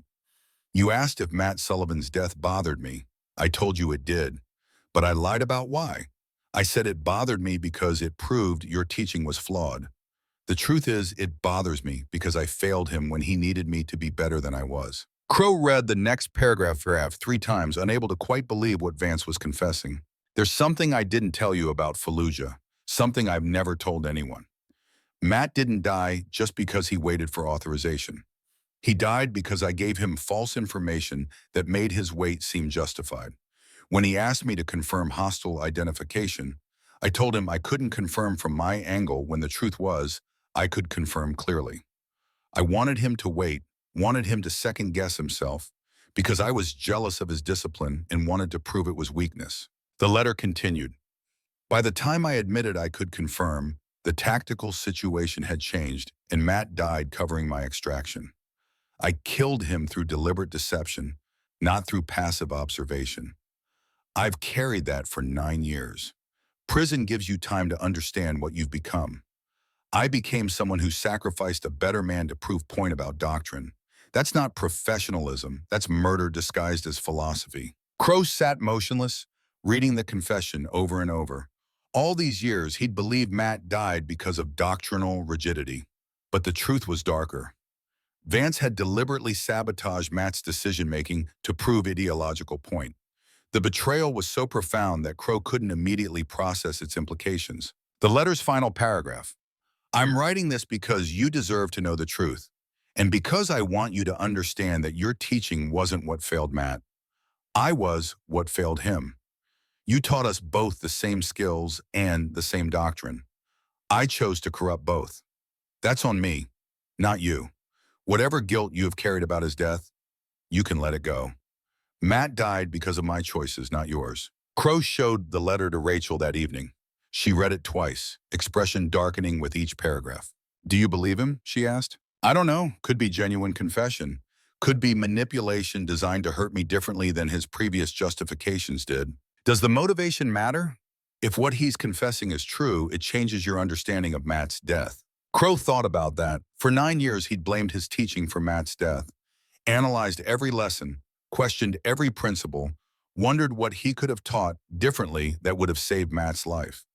Now Vance was saying that teaching wasn't the problem. Deliberate betrayal was. But that didn't absolve Crowe completely. Because if he'd taught both Matt and Vance better judgment about when to trust teammates, when to verify information independently, when to question authority, maybe Matt wouldn't have accepted Vance's false confirmation. Maybe the complete training Crowe was now teaching would have given Matt tools to survive even Vance's betrayal. It changes some things, Crowe finally said, but not everything. I still failed to teach complete methodology. That failure still created vulnerabilities. Vance exploited those vulnerabilities, but they existed because my teaching was incomplete. You're determined to carry guilt no matter what. I'm determined to learn from failures no matter what. There's a difference. 3 months before his extended service was scheduled to end, Crowe was summoned to Marine Corps headquarters for final assessment of curriculum transformation. Same conference room where he'd faced the panel 2 years earlier. But the mood was different now.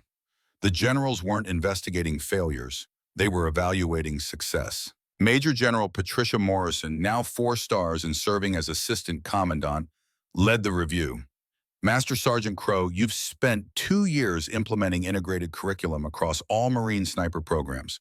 We've compiled data on outcomes compared to previous methodology.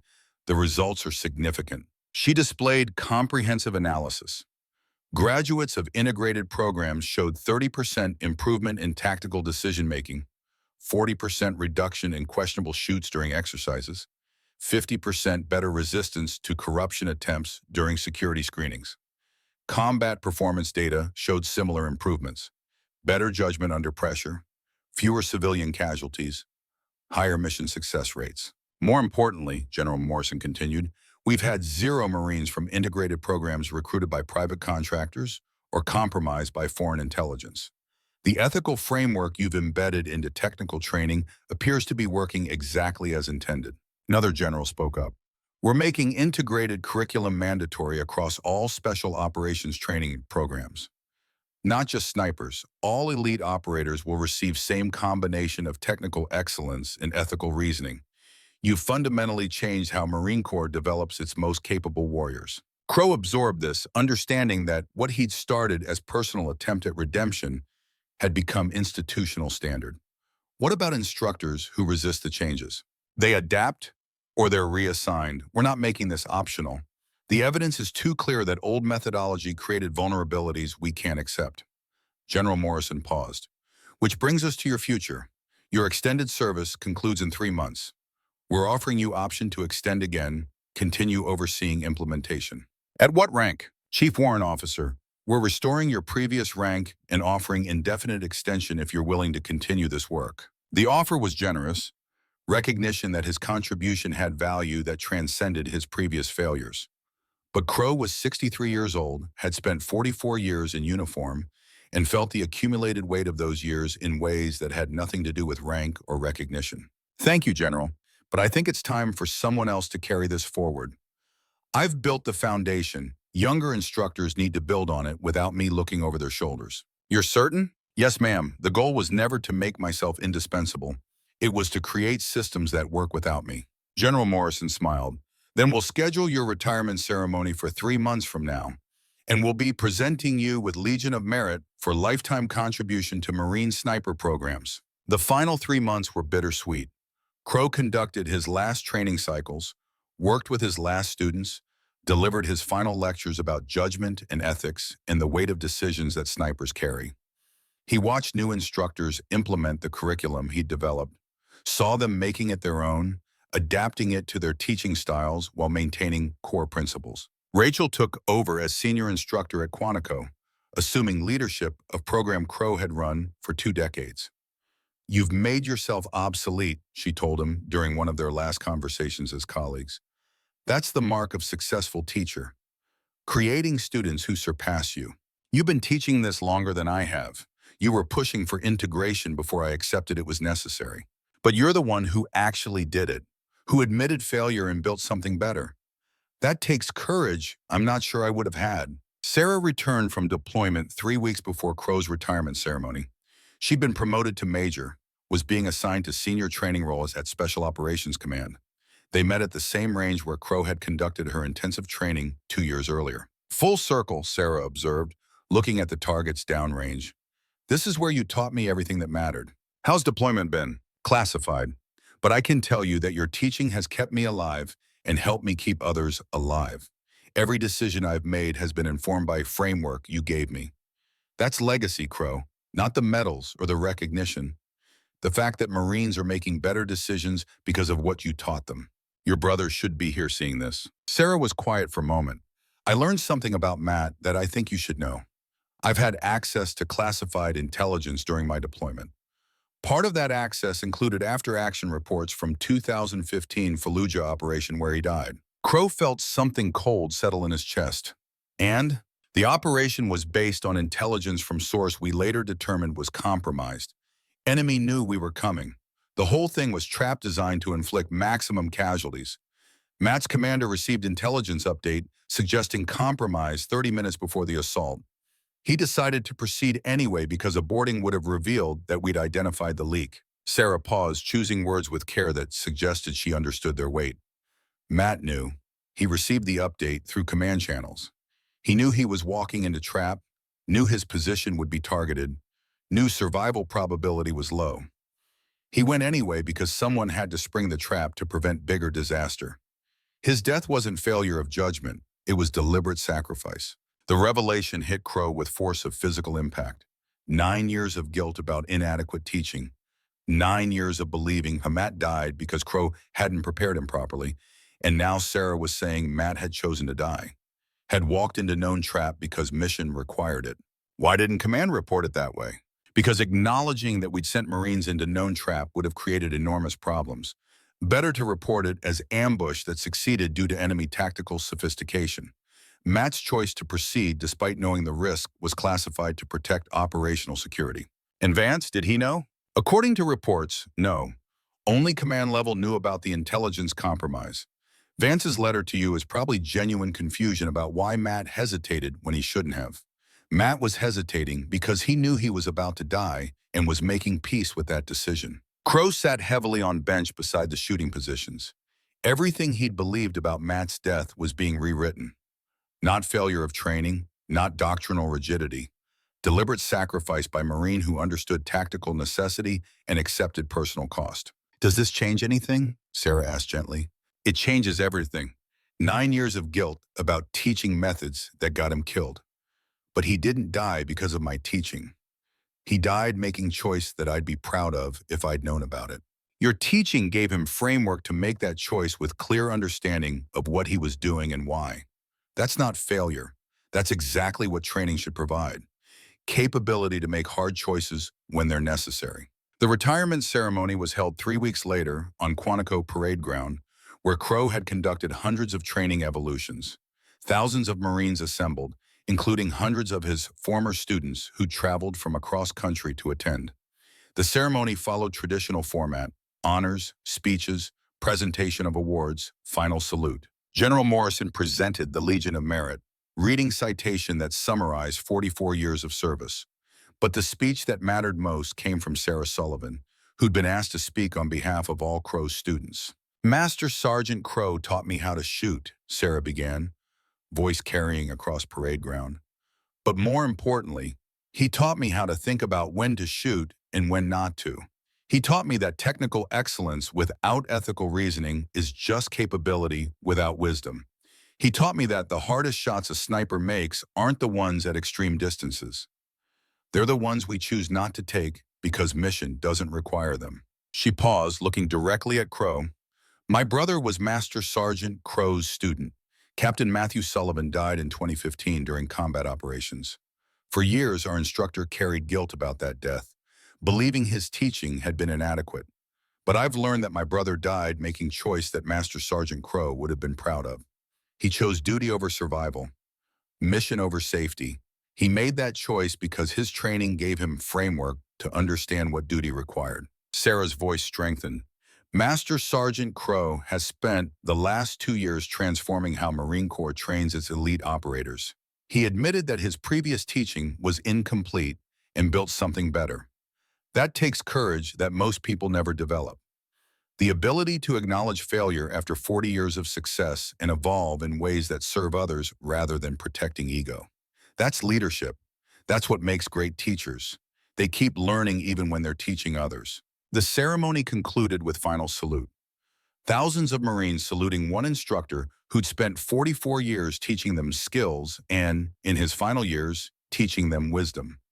Crowe returned the salute, feeling weight of responsibility lifting even as pride in what he'd built remained. After the ceremony, during reception where Marines shared stories and memories, Crowe found himself alone for a moment with Rachel. 44 years, Rachel said. How does it feel to be finished? Like I'm not finished. Just finished with this part. The curriculum is implemented, the systems are in place, but the work continues without me. That's exactly how it should be. You're not the mission. You're the person who prepared others for the mission. Did I prepare Matt adequately? Sarah's revelation changes that question. Matt wasn't unprepared. He was prepared so well that he could make sacrifice his mission required. That's the highest form of preparation. Creating warriors who understand when to accept death as tactical necessity. Crowe thought about that. For 9 years, he'd carried Matt's death as failure of teaching. Now he understood it differently. Matt had succeeded precisely because his training let him make clear-eyed decision about sacrifice. The failure Crowe had been addressing wasn't about Matt. It was about the 12 Marines who'd been vulnerable to corruption, about teaching that emphasized skills without wisdom. I'm going to visit Matt's grave tomorrow, Crowe said, before I leave Virginia. Need to tell him some things. Want company? No, this one needs to be private. Arlington National Cemetery looked exactly as it had 9 years earlier when Crowe first met Sarah Sullivan at her brother's grave. Same white headstones in perfect rows. Same oak trees casting shadows across memorial ground. Same sense of profound loss mixed with pride in service and sacrifice. Crowe stood before Captain Matthew Sullivan's headstone, reading the inscription he'd read hundreds of times. Captain Matthew Sullivan, United States Marine Corps. The dates that followed were still brutal in their arithmetic. 29 years old when he died, 9 years gone now. I learned something about how you died, Matt, Crowe said quietly.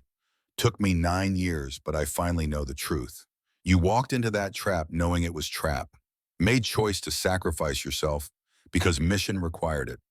I've been carrying guilt about teaching you wrong, but you didn't die because of bad teaching.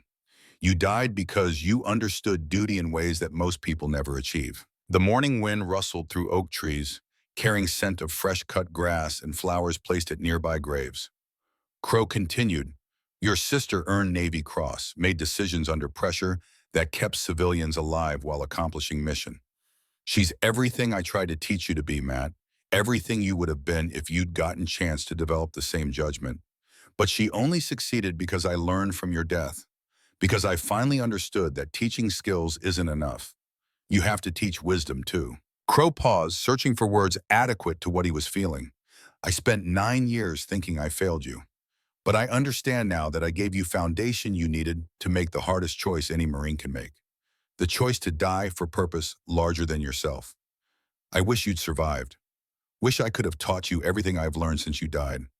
But your sacrifice taught me what I needed to teach others. And that's legacy, Matt. That's meaning extracted from tragedy. He placed bottle of Guinness at base of headstone, same as he'd done every year. But this time felt different. Not weighted with guilt, but marked by acceptance and understanding. Matt's death had been tragic, but it hadn't been meaningless. It had been catalyst for transformation that would save future lives. I'm retiring today, Crowe continued. 44 years in uniform. Last 2 years spent fixing what I taught wrong for 42. Your sister tells me you'd be proud of that. I hope she's right. I hope wherever you are, you understand that your death changed me in ways that matter. Made me better teacher, better Marine, better man. Crowe stood for another 20 minutes in quiet reflection before turning to leave. As he walked away, he felt Sarah's presence before seeing her. She stood near the cemetery entrance, waiting respectfully at distance. Wanted to make sure you were okay, Sarah explained as he approached. I am. Better than I've been in 9 years. Learning the truth about how Matt died doesn't erase the mistakes I made with my teaching, but it puts them in context. He succeeded because of what I taught him, not despite it. What happens now? Where do you go after 44 years in uniform? Crowe smiled slightly. I have no idea. For first time since I was 18 years old, I'm not reporting to anyone, not responsible for anyone's training, not preparing for next deployment or exercise or evaluation. It's terrifying and liberating in equal measure. Can I make a suggestion? Go ahead. Teach. Not in military, but somewhere that your knowledge matters. Universities, law enforcement, private security companies that actually try to do ethical work. You've spent 2 years developing curriculum that integrates technical skills and ethical reasoning. That framework applies beyond sniper training. Share it with people who need it. The suggestion resonated immediately. Crowe had been so focused on implementing change within Marine Corps that he hadn't considered broader applications. But Sarah was right. The principles he developed, the integration of capability and constraint, applied anywhere people made decisions with life or death consequences. I'll think about that. Thank you. They walked together toward parking area, conversation turning to Sarah's new assignment and her plans for continuing the work Crowe had started. As they reached her vehicle, she turned to face him. One more thing I need to say. Thank you for teaching me to question doctrine without abandoning discipline. For showing me that wisdom is knowing when rules apply and when they don't. For being honest enough to admit when your teaching was incomplete and brave enough to fix it even though that meant acknowledging 40 years of mistakes. You're the best teacher I've ever had precisely because you're still learning. Crowe accepted the gratitude with nod, too moved to trust his voice. Sarah saluted one final time. He returned it, and she drove away toward next chapter of her career. Crowe stood alone in parking lot, looking back at cemetery where Matt rested and forward to uncertain future he just entered. 44 years of certainty and structure replaced by open possibility. It should have felt like loss. Instead, it felt like liberation. Epilogue. 2 years later, the conference room at Georgetown University's School of Foreign Service was filled to capacity with graduate students, law enforcement officers, military personnel, and private security professionals. Master Sergeant William Crowe, retired, stood at podium delivering lecture on ethical decision-making under pressure. At 65, he'd spent 2 years developing civilian curriculum based on methodology he'd created for Marine snipers. The course was called Judgment Under Fire, Integrating Technical Capability with Ethical Reasoning. Universities, police academies, and security companies across country had adopted it. Crowe traveled constantly, teaching the synthesis of skills and wisdom that had taken him 42 years to understand. His teaching emphasized same principles he'd developed at Quantico. Technical excellence is necessary but insufficient. Ethical reasoning must be integrated into every technical lesson. Doctrine guides decisions but doesn't replace judgment. The hardest choices are the ones between competing goods, not between right and wrong. Students responded with same initial resistance he'd encountered in military, followed by same eventual acceptance when they understood the framework's value. Teaching was different in civilian contexts. No rank structure, no formal discipline, students who could quit if they disagreed. But the core work was the same, helping people develop judgment that served principles larger than immediate self-interest. After the lecture, a young woman approached him. She wore business suit rather than uniform, but her bearing suggested military background. "Professor Crowe, I'm Emily Wade, Jason Wade's sister. He asked me to give you this." She handed him letter. Crowe opened it carefully, recognizing Wade's handwriting from 2 years of correspondence, while Wade completed his probation. "Dear Master Sergeant Crowe, I completed my probation last month. Discharge was upgraded to general under honorable conditions as promised. I'm working now with Veterans Organization, helping former military members transition to civilian careers. Every day I try to demonstrate the second chance you gave me was deserved. Thank you for believing redemption was possible even when I'd betrayed everything. Your student, Jason Wade." Crowe folded the letter, feeling satisfaction that had nothing to do with professional achievement and everything to do with human connection. "How's your brother doing?" "Good. Really good. He talks about you constantly. Says you saved his life by offering him path back to honor after he'd thrown it away. I just gave him choice. He did the hard work of earning redemption." Emily nodded. "He wanted me to tell you that Captain Sullivan visited him last month. They talked about the operation, about his betrayal, about forgiveness and moving forward. She told him that everyone deserves second chances if they're willing to do the work to deserve them." That's what you taught her, apparently. That's what she taught me, actually, along with her brother and about 400 other students who showed me where my teaching was incomplete. After Emily left, Crowe checked his phone and found message from Sarah Sullivan. "Wanted you to know that new integrated curriculum just prevented international incident. Team I'm advising made decision to use minimum force in situation where maximum force was authorized. Prevented civilian casualties that would have created diplomatic crisis. Your teaching saves lives in ways you'll never know about. Thank you." He replied simply, "You learned it. I just helped you articulate what you already understood. Proud of you." That evening, Crowe returned to his apartment in Arlington and opened laptop to review curriculum materials for next week's course. But first, he opened folder of photographs from 44 years of service. Training classes, deployment photos, ceremony pictures, all the documented moments of career that had defined most of his adult life. He found photograph of Matt Sullivan's graduating class. Matt standing at attention, young and confident, carrying himself like someone who believed in what he was doing and trusted his instructors to prepare him properly. Crowe had failed that trust in some ways, succeeded in others.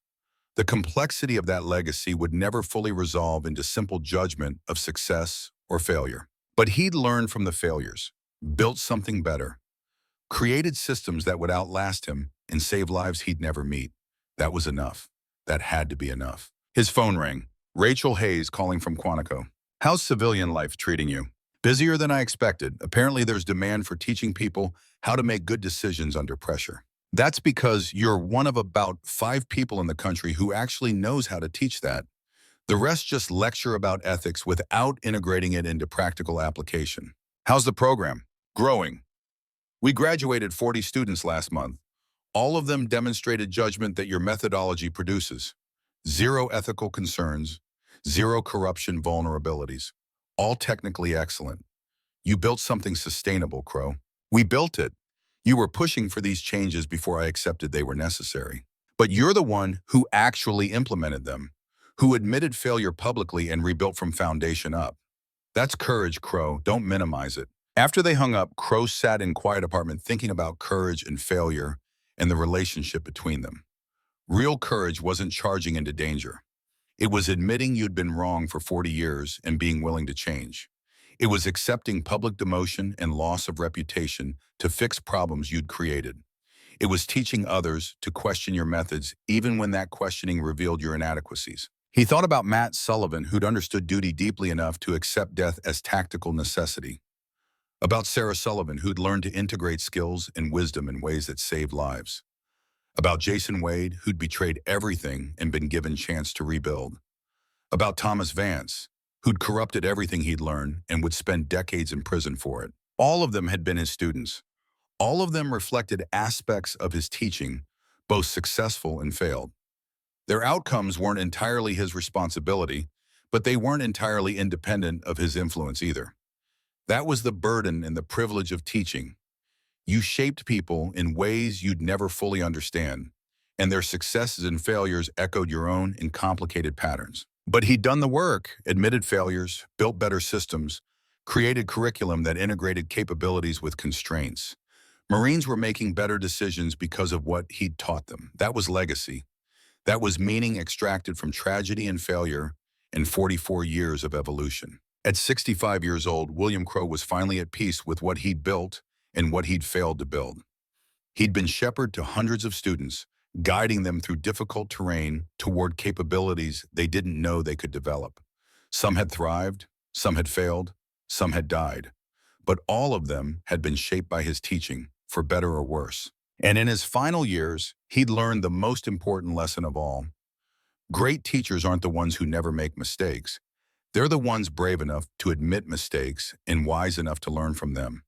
They're the ones who keep evolving even when evolution is painful. They're the ones who understand that legacy isn't measured by personal achievement, but by the success of those they've taught. Matt Sullivan's death had taught him that. Sarah Sullivan's success had proved it. And now, in retirement, he was teaching it to anyone willing to learn that capability without conscience is corruption, but capability with wisdom is service. The shepherd's legacy wasn't the flock he'd guarded. It was the next generation of shepherds he'd trained to guard future flocks better than he had. And that legacy, earned through failure and redemption and painful growth, was enough. More than enough. It was everything. This story hit differently because it's about something we don't talk about enough. What happens when the best training still isn't complete? Crowe spent 42 years believing he was preparing Marines for survival, only to realize he'd taught them what to do, but not when to break the rules. That's the burden every instructor, every parent, every leader carries. Did I give them everything they needed? What struck me most was Sarah's courage to question her own teacher while honoring her brother's memory. And Crowe's willingness to admit failure at 61 years old? That's real leadership. What do you think was Matt's death, a failure of training or the price of duty? Drop your thoughts below. And if this story resonated with you, there's more where this came from. Hit subscribe so you don't miss the next one.